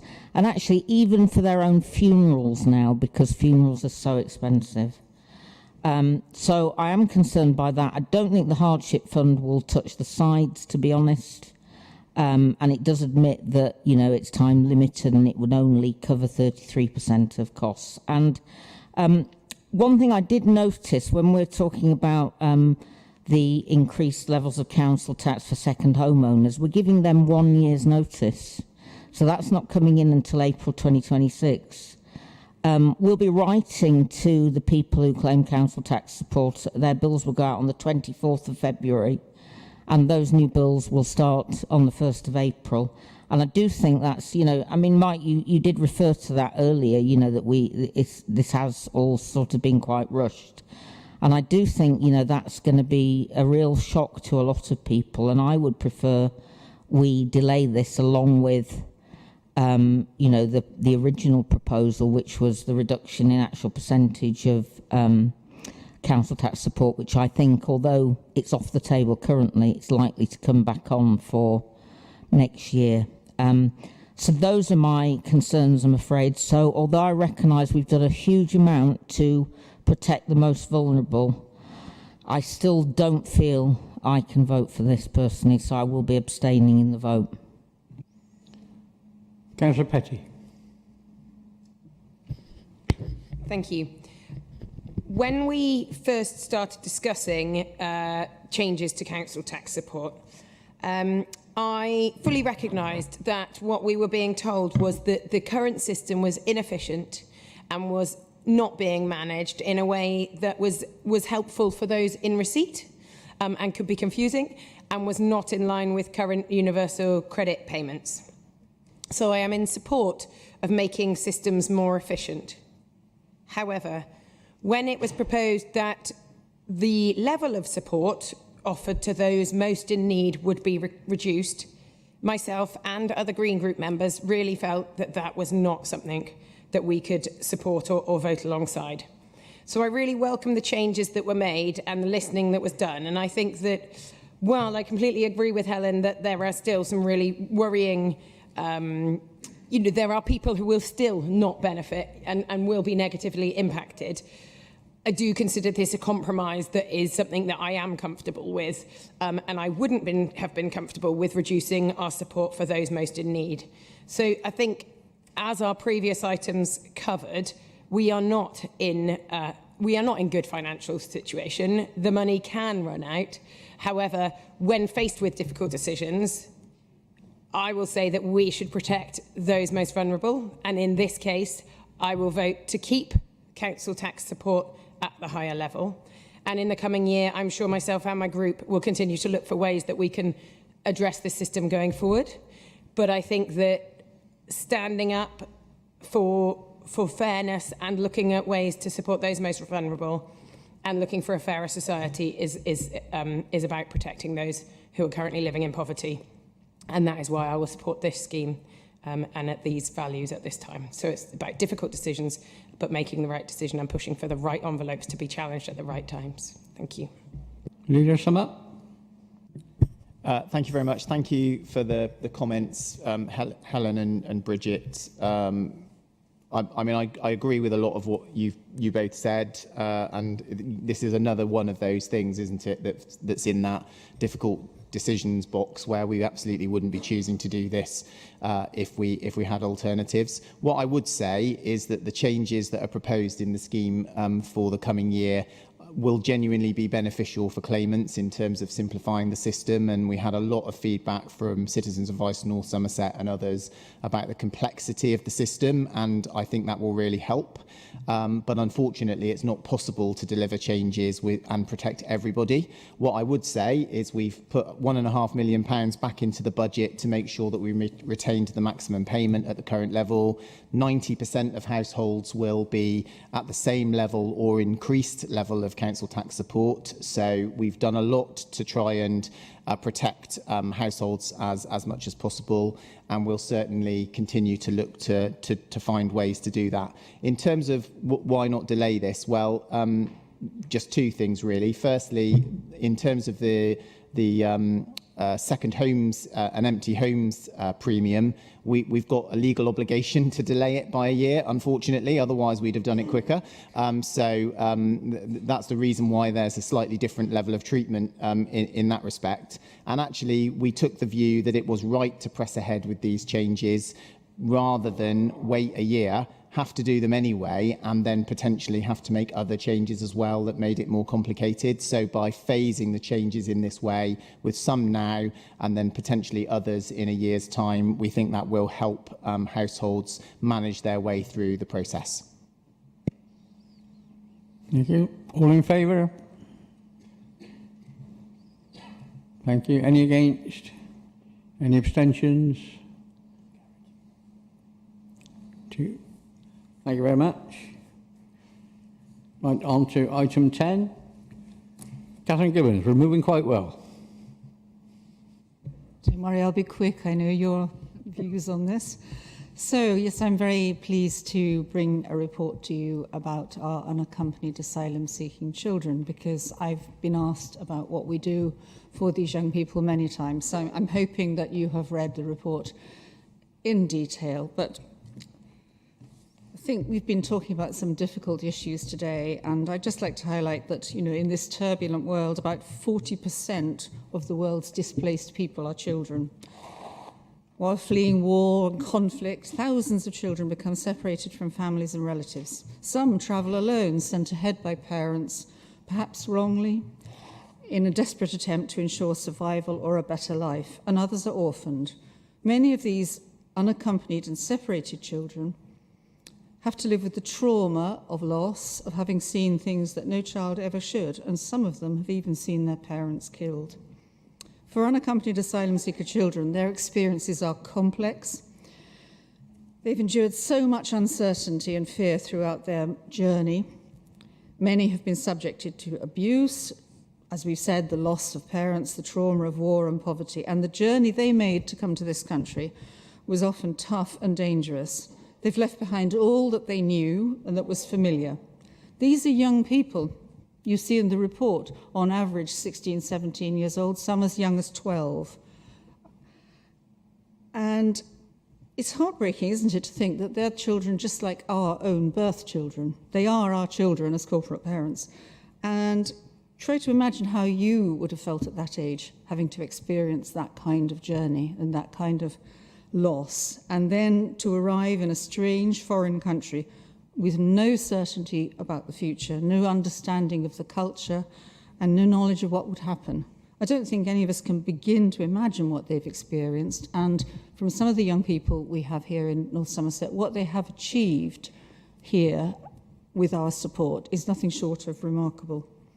So this report highlights, as you know, the challenges faced by the unaccompanied asylum-seeking children in North Somerset, who have to navigate complex legal processes and adapt to this new environment. And we are talking, you know, out of those many, many thousands and thousands of children displaced, We have 23 unaccompanied asylum seeker children at the moment, and we are supporting 71 asylum seeking children who are now care leavers. As a council, obviously we are corporate parents, and we are committed to providing that tailored care with safe placements, health, education support and therapeutic services. But as you'll see in the report, we recognise and acknowledge ongoing pressures despite funding from the Home Office, and we are very keen to see the increased and more flexible funding from the Home Office to address the true costs of providing the necessary specialised care. So we want to be able to expand access to legal representation and trauma-informed services. We want to offer better training to our foster carers and staff on the particular needs of unaccompanied asylum-seeking children, emphasising cultural awareness and, again, that trauma-informed practice. And, of course, we want to collaborate with local organisations to promote true integration initiatives that support cultural exchange and community building for them. And, of course, you'll know about the standardised best practices for age assessments, which is so important, and we do that through the collaboration with the National Age Assessment Board. Obviously, we must have a framework for the constant monitoring and evaluation of all our support systems, using feedback to make necessary adjustments so that we enhance our support infrastructure for these young people in North Somerset. We want to ensure their successful integration and their overall well-being here. And I would say that from what I know, many young people over the past months, and particularly in the summer when there were these very difficult incidents with riots, did feel very uncomfortable and very threatened in this country for the first time, perhaps. And it was just part and parcel of the sort of fear and trauma they've experienced throughout their lives. But I understand that in North Somerset, they felt fairly safe, protected, and had, by and large, positive experiences, which I think is something that we should be proud of, and I hope we can build on. And you will see that, obviously, there's a few asks about what you, as members, can do. And if you want to talk to me or to the Officer Diana Griffiths in more detail about what we do and some of the activities our young people are engaged in, then come and talk to us. It's a small cohort of people, so I wouldn't want to discuss any detail here in the chamber. So thank you so much, and I look forward to your support. Thank you, Councillor Gibbons. That was a report for noting. Very good, 6 minutes. Right, the famous question time. Hands up for questions.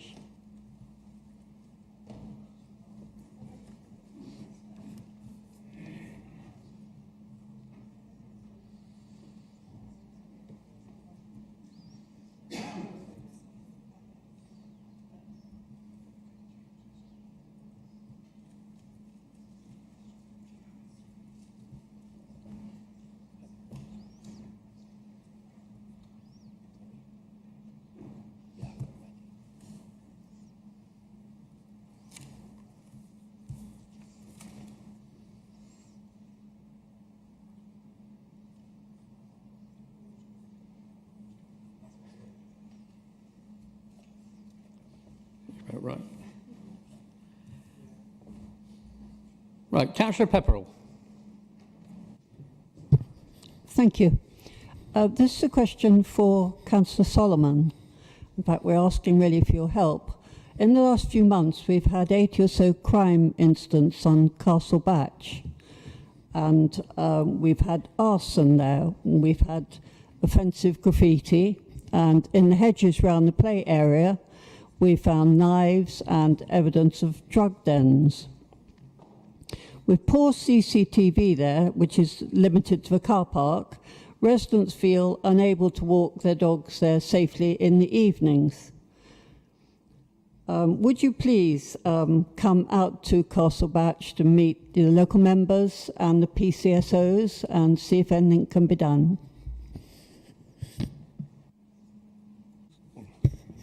Thank you. Yes, I have been looking into this, and I have been taking advice from the PCOs and various other people about this site, and it seems to be that it's something that's cyclical, and now and again you'll get some bad apples that may be coming from schools or wherever, and they'll congregate there. But it doesn't seem to be a permanent thing, and CCTV aren't coming back with lots of offences, and I'm not getting a lot of reports from there, and this is in fact the first time I've heard about the problems at the site.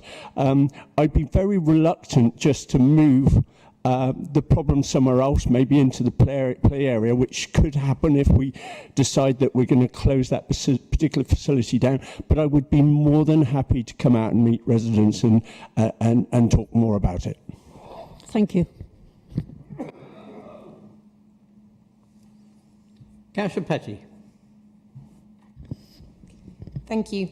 This is a question for Councillor Young. When might a decision be made with regards to Backwell BSIP? While I support BSIP and the principles of improving all routes for all users, the closure of Dark Lane, part-time or not, would have negative consequences for school children, residents and anyone using those two poor visibility junctions and the unsuitable narrow Church Lane, which is the alternate route if Dark Lane is shut. The benefits to A370 traffic do not outweigh the costs, and I want it noted in the minutes that I do not support the current proposal for BSIP in Backwell because of the balance of cost to benefit, and I think the costs are too high. But when might the residents of Backwell have a clear steer on whether you will be proceeding with this or not, because it was listed as a February decision? You're right. Thank you, Councillor Petty. It was listed as a February decision. And thank you for your engagement and for feeding through those concerns, not just tonight, but in a number of conversations we've had recently.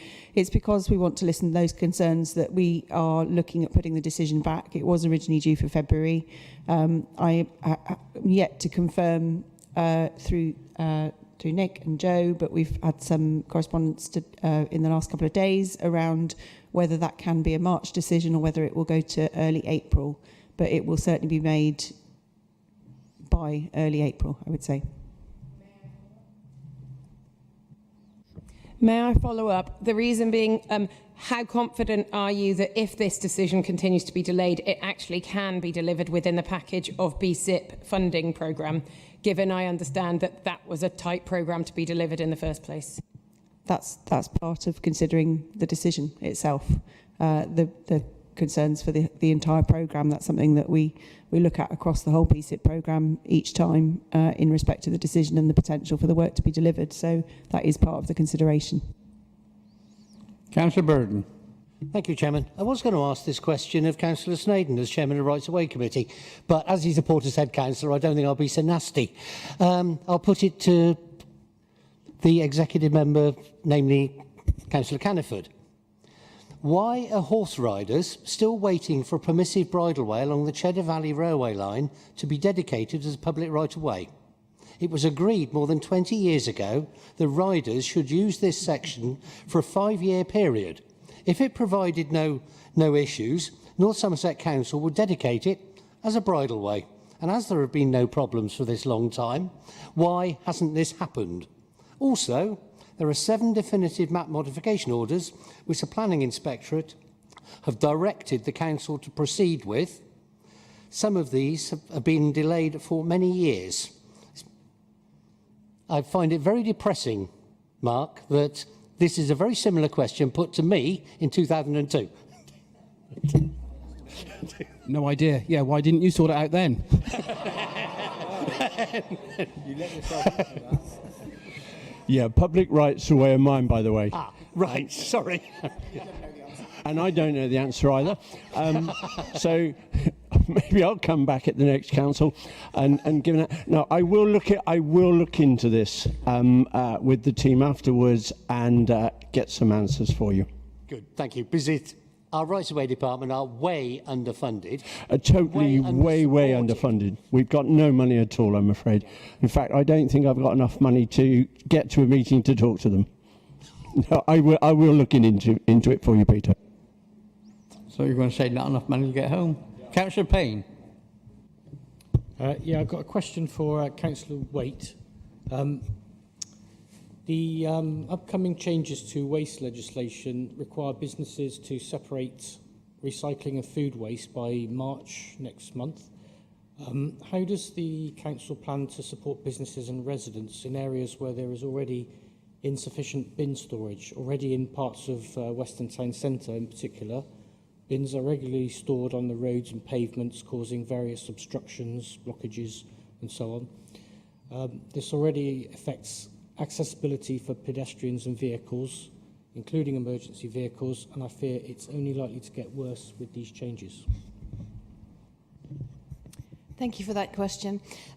We have already started discussions with the local business community, and Councillor Caniford and I now have set up a series of meetings with people from BID to discuss exactly those issues. And actually, if you'd been with me this afternoon, you'd have seen us going for a 1 hour and 15-minute waste walk to check exactly where the problem issues are. We have some ideas in mind as to things that would really help that situation, and it is definitely something that's been on our radar for quite a long time. But I'm very pleased to say that our first meeting has been had and the next meeting is already in the diary. So that's something that we're actively pursuing. Thank you. Councillor Charles. This question is for Councillor Bell and Councillor Gibbons with regards to devolution. Would the both executive members in the role as leader and deputy leader agree that devolution is an urgent matter of the democratic process, and that to not have this decision to join any kind of regional authority put to a public vote or public consultation is a serious matter? And will they write to the Deputy Prime Minister expressing their concern, and that the public should be fully consulted in what amounts to a change in their democratic process? I'm going to say yes and no. A lot of what you said I have sympathy with, and I would absolutely assure you that before we get to a point where North Somerset is likely to formally join a mayoral combined authority, we will absolutely engage in a public consultation before that with stakeholders, businesses and residents. Do I think it should be subject to referendum? No, I don't, because I am not particularly in favour of referendum per se. I think this country's had a bit of trouble on referenda previously, so I'm not in favour of that. But the principle of what you're saying about the importance of accountability, of making sure that any devolution solution is not forced on North Somerset against the will of this council or of our community, is really important, and we have absolutely been making that case to government. The government agrees, by the way. But the issue is that they do want to get devolution done, and what they're not willing to do is allow communities to avoid doing anything and being stuck in a particular model of operating. I should say that I'm going to give you a bit of an update in a moment on devolution, so, you know, watch this space. Sorry. Yeah, no, I won't do a spoiler alert on your update. But yeah, I just think it's one of those situations where, once again, we as members, it's our duty to get out there and explain to our residents what the pros and cons are, what WECA is, because I talk to people and actually they've got no idea at all what devolution would mean for them. But we are well informed, and we can certainly explain what it means, so that when we get to the point of the consultation, people have heard from us as their elected representatives, and they understand the arguments and the pros and cons. And I know that you're in favour of engagement with people at every level, so I'll be happy to talk to you as to how we can do that even better in the run-up to what I hope will be something that has to happen for North Somerset for the benefit of all our residents. Councillor Ellis. Thank you, Chair. Question for Councillor Caniford. I'm not sure if you were in the members' briefing last week of the local plan. Quick bit of background for those who weren't. Nailsea West End ward is going to take one of the biggest hits on this new local plan. So I raised the question previous to that meeting with the officers. Obviously, there's lots of single-track country lanes around there, and the officers sent out a plan saying all these new developments need to pay into the infrastructure to make it up to date in the area. So I raised the question, 3 of these sites that are listed on the plan, they've already got their application in. So there is absolutely no way you're going to get money from these 3 sites. And they said, well, we'll take the money from the sites, we'll go to get some grants, and we've got this money in the bag. So as I said again, you will not have money in the bag because one of the sites is going to be determined tomorrow and you can't retrospectively impose costs on them. I got no response from that. So I raised it again in the meeting last week and they said, we'll continue this after the meeting. So I sent a list through of all the dates I'm free. I've had no response from that. So, the question in a nutshell, you're looking at close to over 1,000 houses, Nailsea West End, single track lanes. The only infrastructure that's been discussed is in the east. So you're going to look to get these 1,000+ cars on single track lanes over to the east to get to this infrastructure. How do you think I could sell that to people in the West End without raising their anger? Yeah, and thank you for the question. Yes, I was at most of that meeting, but I had to go on to something else, so I might have missed your specific point. There is no doubt that we are saying around Nailsea and Backwell there are really tricky questions and development proposals, but we do keep saying as a council that that will have to be with infrastructure improvement. It can't simply be dumped there because you know, as well as I do, that it can't support it. So that is what we have to keep looking at. It has to come with that infrastructure. However, this does prove the fact if we delay and wait, the developers will develop more and more and get given permission for more and more without any contribution to that network. So we do need to make decisions quickly. We do need to make, you know, the difficult decisions. None of us want to see all of this housing going in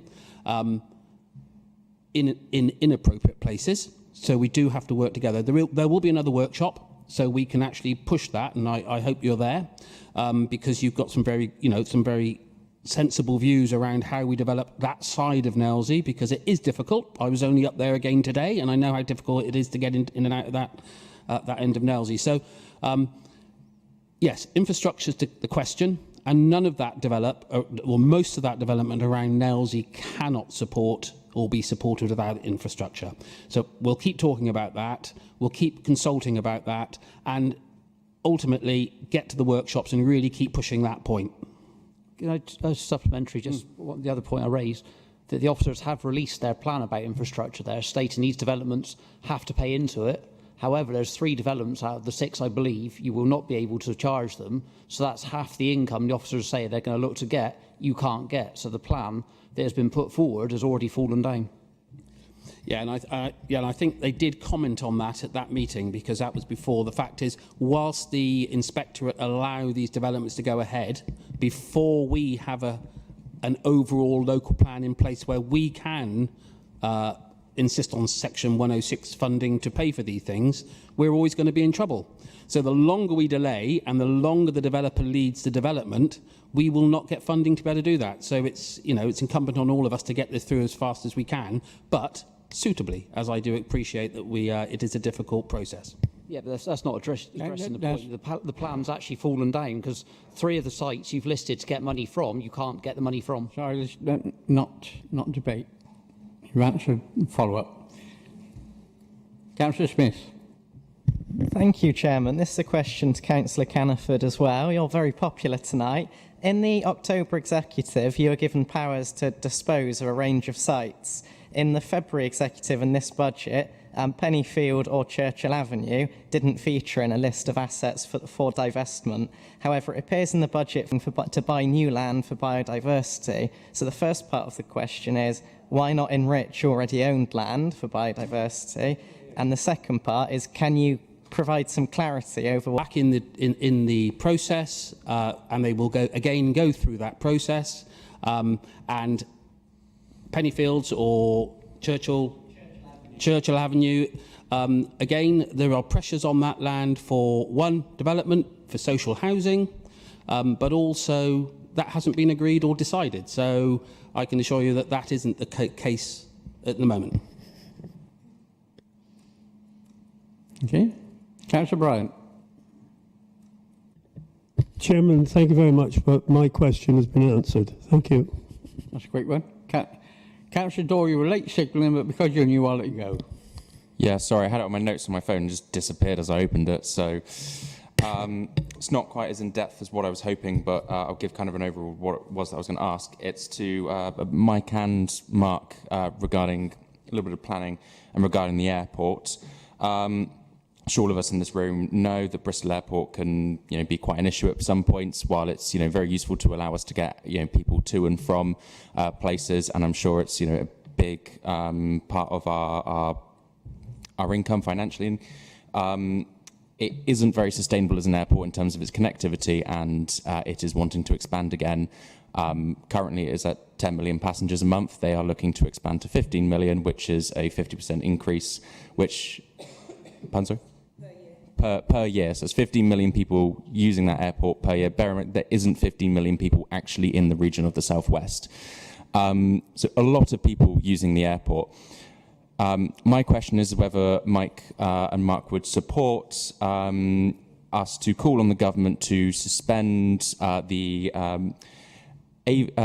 Airport National Planning Statement, which is what the government uses and local authorities use to decide and work around planning applications that are given to local authorities, and to ask for the government to review it, either with support of our MPs or not, to allow a more comprehensive and more in-date statement, as I believe the current statement is modelled off of something from just after the Cold War in the 60s, 70s, 80s.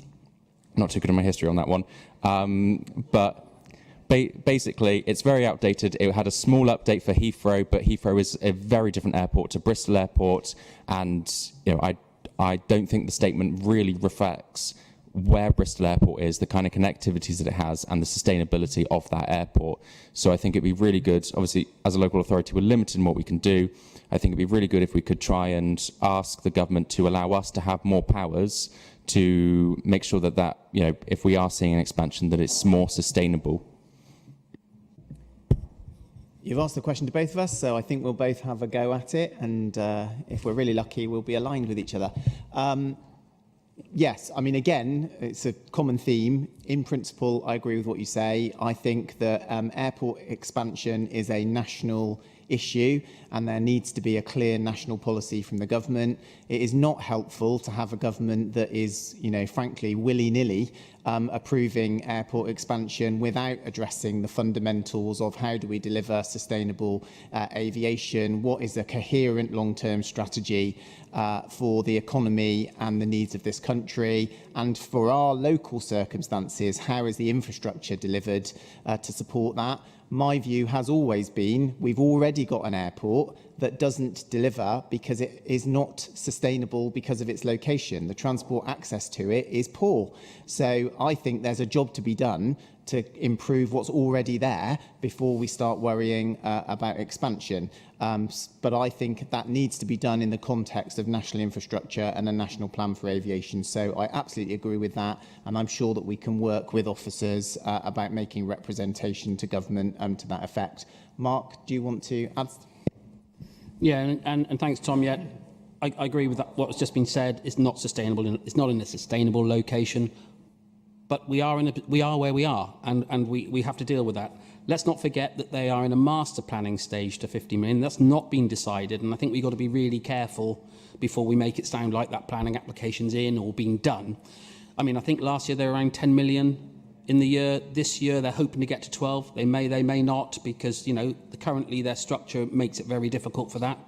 So yeah, we have recently, as requested, written back to the airport and contributed to their plan, and we were very high level in terms of saying, this has to be resident understood and led. It can't be just forced on absolutely everyone. So we're doing what we can, but Mike is quite clear. The fact is the government are pushing ahead with expansion, and some of it inappropriate, and some of it just won't happen.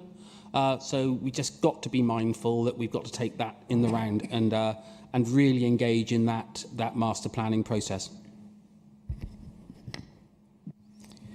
Thank you. Right, that moves us on to item 14. No announcements from me. Leader? Yeah, there was just three things that I just wanted to quickly mention. So firstly, and Councillor Charles asked about it, the situation in terms of devolution theoretically from government to communities. I'm saying theoretically because it's not quite what it says on the tin, is it? But as members will know, we have expressed a previous preference for joining the West urgency of us having a pathway to access the benefits of devolution, because the bottom line is that we're not in a position to make a judgment because we haven't got a clear pathway. We did explore both the West of England Combined to join the West of England Combined Authority. They're committed to developing a pathway to enable that to happen. And so we will be looking to work with them and the new West of England Mayor when elected in May to try and work through the details of what that will look like, what the benefits for North Somerset may or may not be, so that we can then engage in that consultation and engagement programme with our residents and businesses. So I think good news that we are getting closer to a pathway, but we've got a lot of work to do to understand the detail and then to make that case and convince ourselves that it's the right thing to do for North Somerset.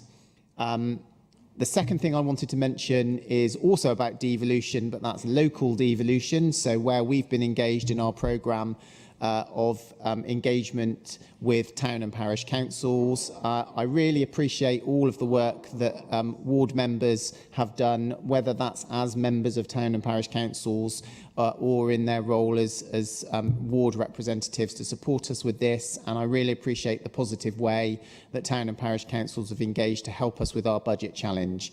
It's been a learning journey in terms of how the council approaches some of this stuff, and we've got more work to do over the next few months and years to really embed that. But we're really committed as an administration to being meaningful about our approach to local devolution. So it is about doing it for the right reasons, not just about saving money, but to lead to better local decisions and better local control.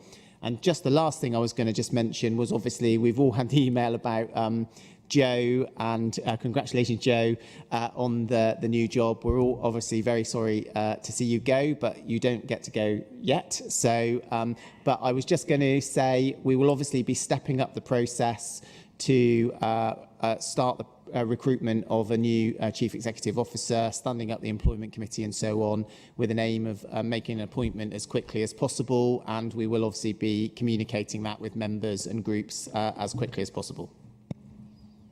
Thank you, Chief Exec. Thank you. I actually wanted to note our gratitude to Lucy Shamali, Director of Environment, Assets and Transport, Gemma Dando, our Assistant Director of Neighbourhood Services, and Emma Diaku, our Head of Business Insight Policy in Partnerships. All three are leaving over the next 6 weeks, either to enjoy a very well-deserved retirement or to start the next exciting chapter in their careers. I think all three have made significant contributions through their working life here at North Somerset Council in delivering key services to our residents and communities across a range of services, and indeed provided exemplary leadership through COVID and the response they led through COVID in keeping essential services running, particularly from a neighbourhoods perspective and in the partnership space. I would like to thank them for their dedication, their commitment and their hard work, and wish them all the very best for their future. Some are more shy than others, so none are here tonight, unfortunately. You know, I think we're in different places around presentations with some, but I'm hoping for at least two to be able to invite you to a formal presentation where we can do this more formally if you're able to make it. But I did want to ensure that we noted their departure here as senior officers of the council. And whilst I wouldn't normally do this, we have two key planners who are also leaving. And I wouldn't normally identify individual officers, but given you have talked about the local plan tonight, and you quite frequently talk about planning applications, it would be remiss not to just again acknowledge both Michael Reap and Roger Wilmot and their impending retirements. And again, you know, combined exemplary dedication and commitment and hard work over many years for the council. Both of them enjoying, a very well-deserved break in retirement as well. So thank you to those officers, and indeed any other officers who may be retiring or leaving that I have missed. In no way am I being remiss in doing so, but I'm aware that particularly planning is something that many of you come across on a regular basis in terms of your casework. Thank you. Thank you. Can I... Sorry, Hugh, did you want to say something? I just wanted to say a brief word to follow up on what Joe said, to thank Michael and Roger for their service. Yeah, yeah. It's a fantastic length of service. Yeah. For both of them, I believe in Roger's case it's 47 years. Because he told me so I hope it's right. But in the years since Richard Kent left, Roger has been absolutely fantastic in helping me and the committee conduct our business. So thanks to both of them. Yeah, Roger's mum wheeled him in his pram on the first day. But this shows how attentive we are this evening. I missed an item off and nobody noticed. Item 13, petitions. Luke. Me again. Thank you, Chair. This is a petition to designate Pennyfield or the land off of Churchill Avenue or Coleridge Field as a local green space, and it's achieved 651 signatures. The digital copy has been sent to Democratic Services already, and I have a paper copy for one of the exec members, probably Councillor Caniford again or Councillor Waite, because there's some overlap. And because of the threshold of signatures, I would like to call for a debate at presumably PEP or TCC due to the strength of local feeling. And I will just outline that it's a local site in scale. It holds beauty consistent with other local green spaces. It holds recreational value, has a richness for wildlife and some potential. There's tranquility. It's unclear if there's a formal historic record, but there is significant local value and history, which means it meets all the NPPF and local interpretations for local green spaces, and it runs along Strategic Green Infrastructure Corridor 12 and through the river connects it to Corridor 3. And I do believe this is a specific action to protect a small-scale local site with value to the community and wildlife, and I do believe that our urban greens are residual, so when it's gone, it's gone. Thank you, Luke. And can I say on that one, your mother may remember, but when I saw that first Pennyfields used to be an old music hall star. Just saying. Hannah. Thank you. We've already discussed the motion this evening, but I did mention earlier that I'd be presenting a petition on behalf of, I was asked to do that on behalf of Clevedon Friends of Palestine, which has achieved, I believe, although still to be checked, at 1,058, I believe, signatures. It was sent electronically already to the monitoring officer, to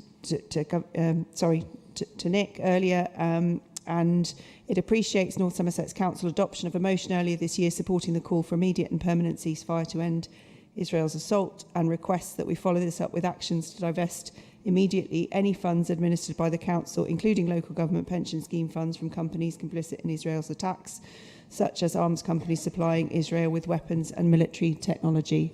And I have the hard copy here.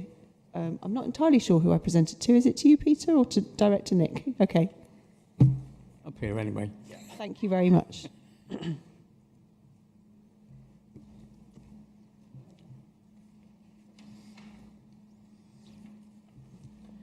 Right, draft municipal cap. Chair, did we do agenda item 12 or did I imagine it? Oh, we did, but there's no submissions. It's good. Oh, I believe there is from Councillor Williams, actually. It's a written one that I will send out. Thank you. So I said, no submissions. Right, draft municipal...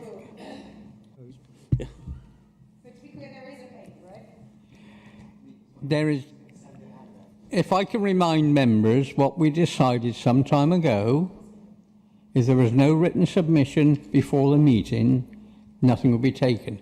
I've got a police panel from the police, which I meant with, but that will be going to TCC local group to talk on it. Maybe we ought to look at that fire service as well, but if there's nothing written to the officers, there's no submission. Right. Draft municipal calendar.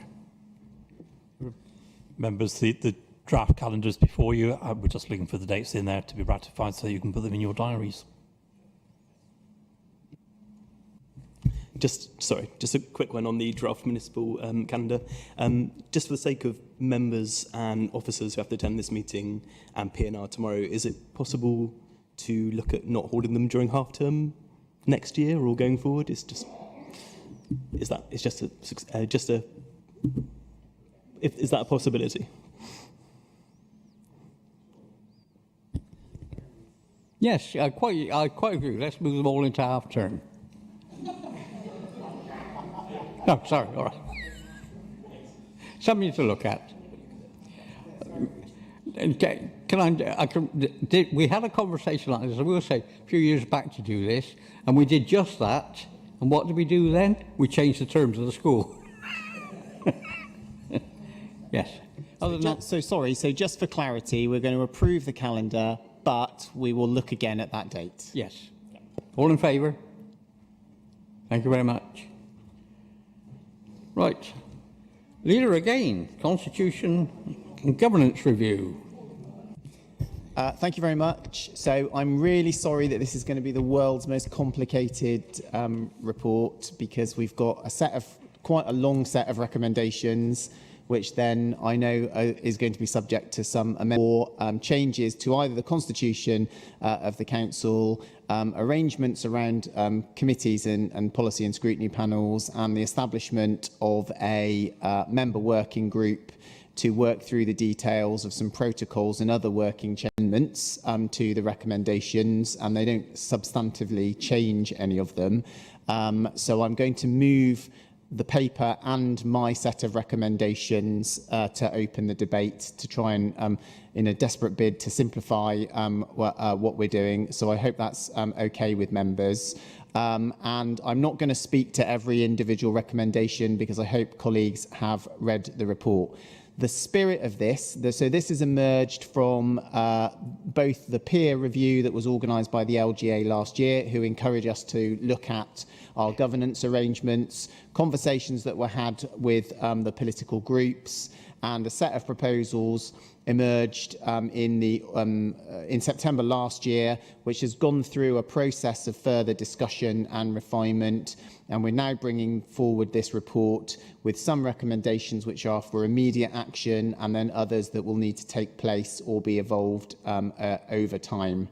I think the reason we've ended up with a complicated range of proposals and some further amendments is that this is an administration born of compromise and working together, and there has been a requirement to shift things around to make sure that everyone was broadly supportive of where we were proposing to go, and I hope that colleagues will support it. What I would not say is that this is a perfect set of ideas that's going to solve everything, and that we've clearly got more work to do to evolve our governance processes, but it is an attempt to try and do some things differently in a bid to breathe some new life and energy into our governance and committee structure. We've probably tried to do too much, both in terms of delivering in terms of the complexity and the range of things, in trying to adjust the policy and scrutiny panels and think about protocols and try and enforce ways of working. But it's done in the spirit of trying to improve our decision making. And I hope members will welcome it in that spirit. There was just two specific things that I wanted to clarify in moving the paper and the main set of amendments. And that is one, just to underline that the proposal is to set up a member working group to come back and report on some of the detailed items by the May Council. So I would encourage those of you that have got other things that you want to take forward, do consider using that as your first point of interface with the proposals.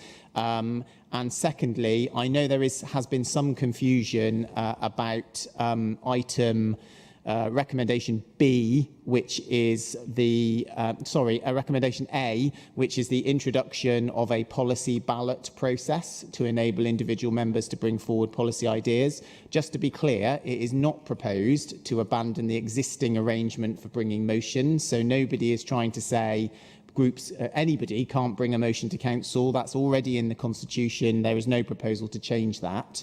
But what there is a request to do is look at an option for policy ideas and motions in a broader sense, to have a way in which individual members and groups could potentially bring those forward, and just assessing whether we do need to have a way of doing and managing that is different to the existing constitutional arrangement. So I just want to be clear, the existing rights of individuals and groups to bring policy motions is not changed. It's not being proposed to change, but what we are looking at is an enhancement to encourage more debate and more opportunities for members to bring policy proposals forward. And I think if that's not clear, and members feel that's not clear, it's absolutely fine for the member working group to look at that and to bring forward those proposals in due course. It should be noted that in respect to the constitutional amendments, the officers and the member working group will need to work through those in detail and bring them back anyway. So there is an opportunity for those things to be refined. Thank you very much. Councillor Charles.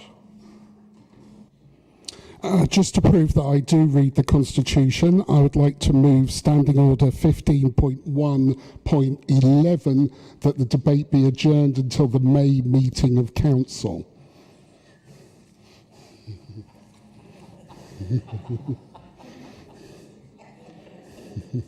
Well, do I need to explain why? That's...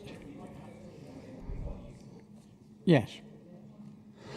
Okay, I think I need a seconder though, don't I? Yeah. Okay, I would like to go through the section that refers to, within standing orders, let me just find it for a minute, excuse me, councillors, the principles of decision making, and with a presumption in favour of openness, a clarity of aims and desired outcomes, and explaining what options have been considered and the reason for the decision. Though I applaud and value the input that this actually has, I don't think we have had the spirit of those orders of debate that are within our standing orders. Also as well, I notice that the policy says here it's to reiterate our commitment to a reforming agenda and the authority's democratic approach, and to actually work towards more accessible, open, transparent and sustainable administration. And I applaud all those, but I think we sadly missed the boat on that in this process. I'm going to bore you again by mentioning that I do engagement for a living, and I'm going to give you some free advice. The standing orders are about how we work together, and we're going to vote on a proposal that we all sat in our silos and talked about and then came up with our own individual things. So the process was decided in group meetings, in discussion in group meetings with group leaders. But they are proposals about how we all work together as a council.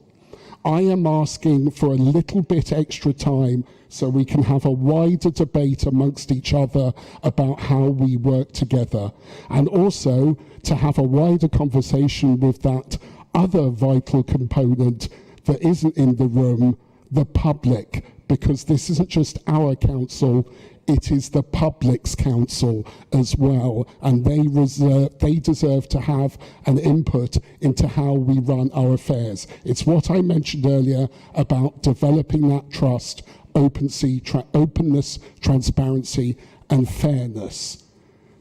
I put some proposals in. They were very spicy, so they weren't to the flavour of many people, but I would like the opportunity, and I'm sure others would as well, to have an open debate. I want to sit in a room or virtually talk to Helen and talk to Hannah and my other colleagues here and try and convince you of some of the ways we can be more open and transparent. I want to have that debate and I want to have that openness. I do know that Mike is desperate to move this agenda along, but please, Mike, give us 2 months. 2 months to have this. 2 months to have this open debate, and let's then, if everyone rolls their eyes and go, oh, it's characters being mad again, or whoever, then that's absolutely fine. I'll accept that. I'll accept the will of council. But let's have an open debate about how we work together. Together. That's a radical concept. Let's try that. That's all. Thank you. I think Ash has got something as well. Right, member, you've heard the reason for the adjournment. Now, adjournment would just mean it would come back to a future meeting exactly the same way. So I'm just going to put that straight to the vote. Who's in favour of an adjournment?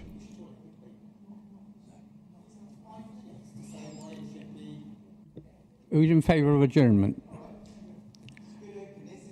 Who's not? Who's not in favour of adjournment? Who's not? Who's not?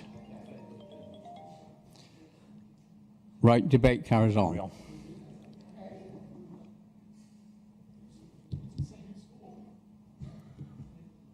Debate carries on. I'm sorry, you just took votes against but not votes for? That's just... No, he did. He did take... He did... I'll just comment. So, as I understand... Chairperson, you have taken the vote. The vote was taken of, do you want to move for adjournment? You had some people in supporting it, but the vast majority were against adjournment. Therefore, you are not adjourning. You must carry on with the debate.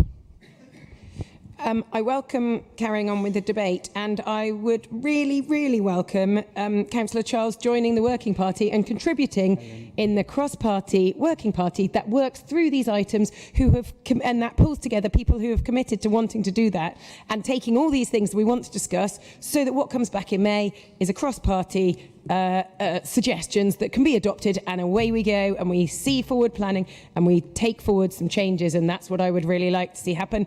And that is why I'm supporting this motion today in the form that it takes. Thank you. Yes. You want to come in now? Thank you, Chairperson. And just to confirm, the effect of if you were to adjourn, had you adjourned, the report would come back in exactly the same form as it is today. So you would be defeating the objective of having that further debate. If you take it away to the working group, obviously the working group can then put in its ideas to sit alongside this report. Otherwise, all you're going to do is delay by 2 months and then make no progress. It will be this report that comes back again. Point of clarification, please, Chair.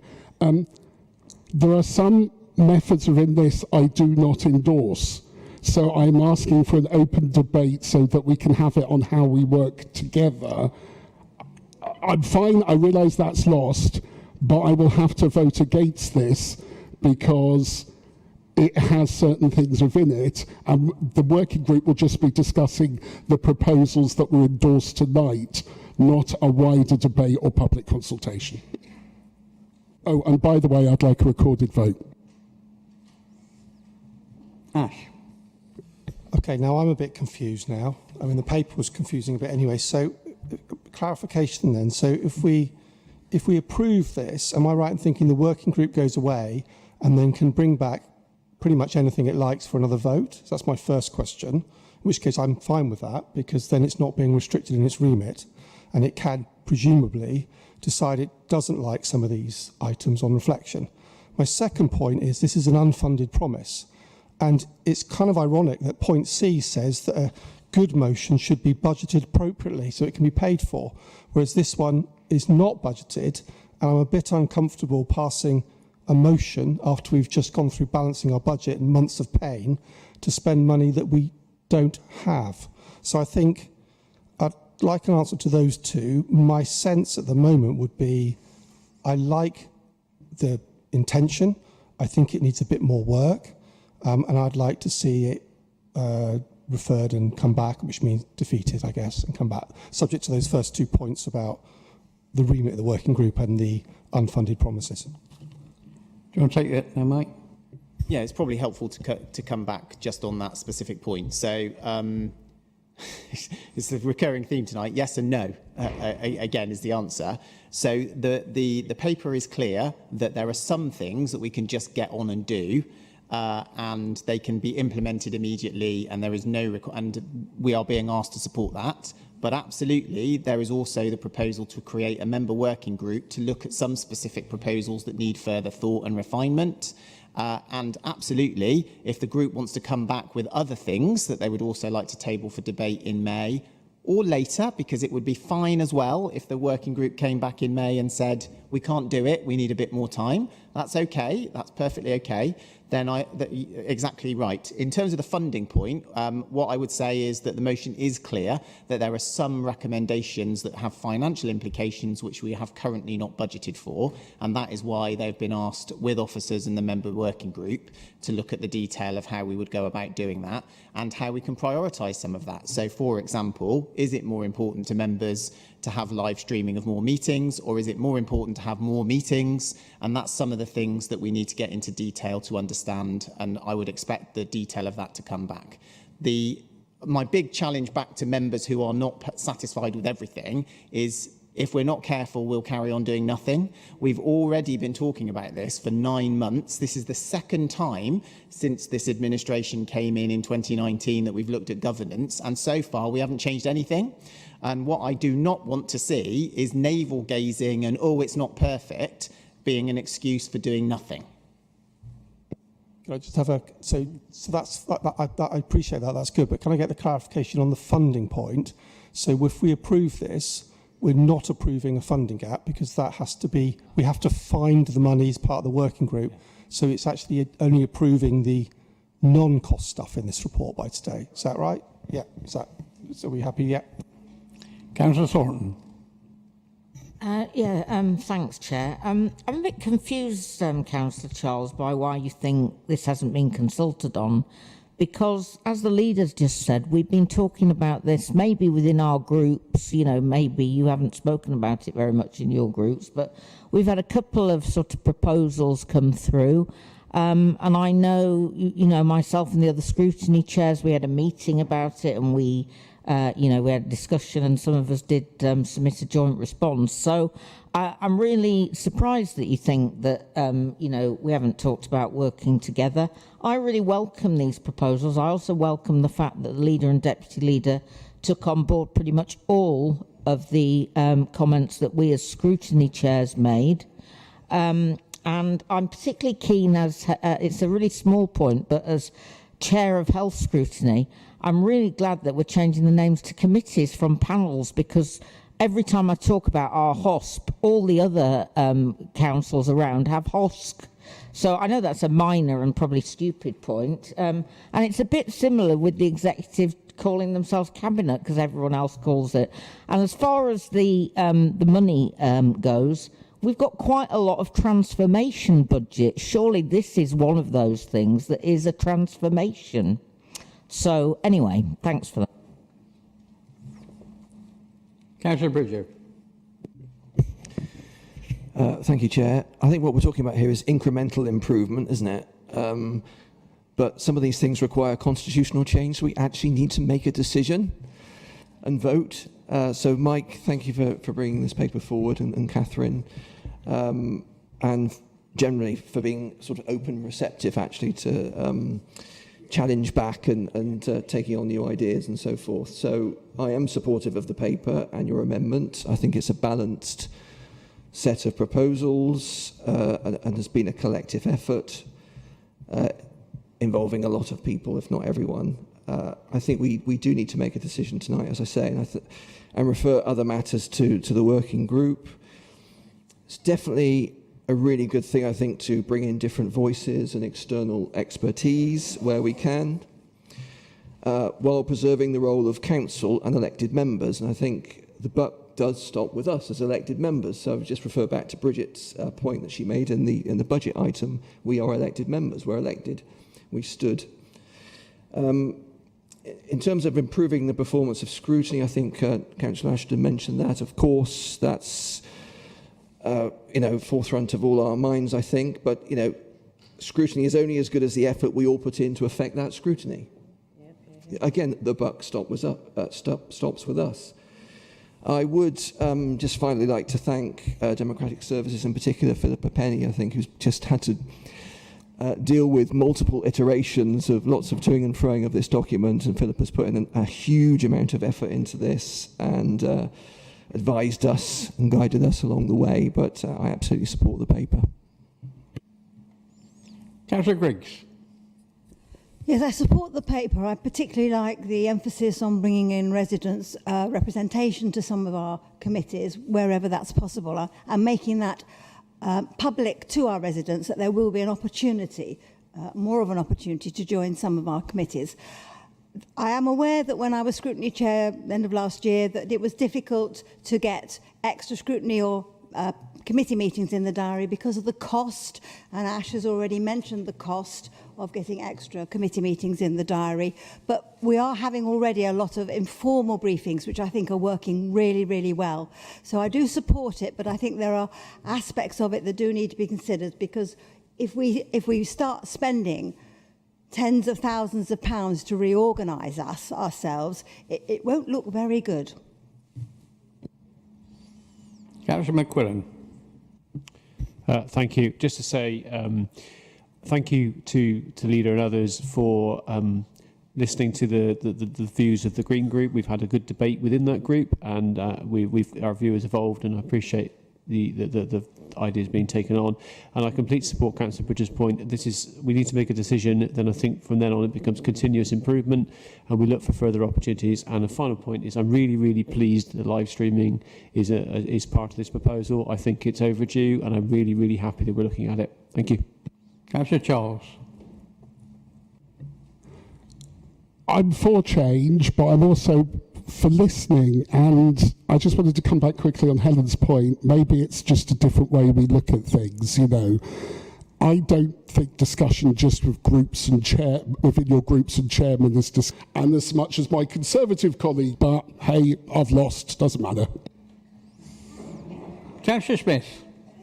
Thank you. I'm hoping to save time here, as I did send a potential amendment to everyone, but if the leader could give an assurance that the clauses around the members having the right to motion will be considered by the working group, and that the other clauses below that relating to stuff the working group should consider, if he can give an assurance that can happen, then I won't need to move that amendment.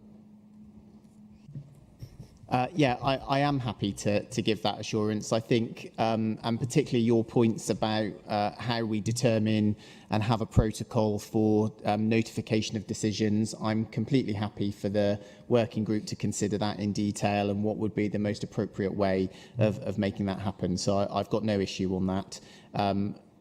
Because it feeds into the point that this is supposed to be governance for the entire council and not just for some bits of it.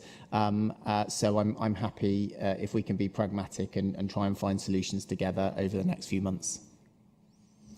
Right, Madam Speaker, we'll put that to sorry. It's all right, I don't normally let two exec members speak, but I'll let you go on. That's all right.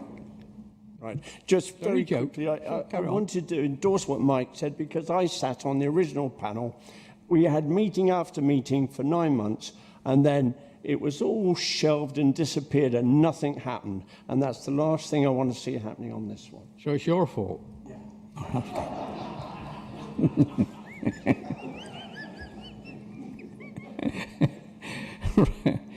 Right, we move it to the vote then. All those in favour? I did ask for a recorded vote. Have you got 6 members to agree with that? Do I need 6? Yes. Okay. Obviously not, so go for it. Right. All those in favour? Any against? Any abstentions? I think that's just about carried. Thank you very much. 10 minutes ahead of what I thought, but no urgent business. Thank you very much. Good night.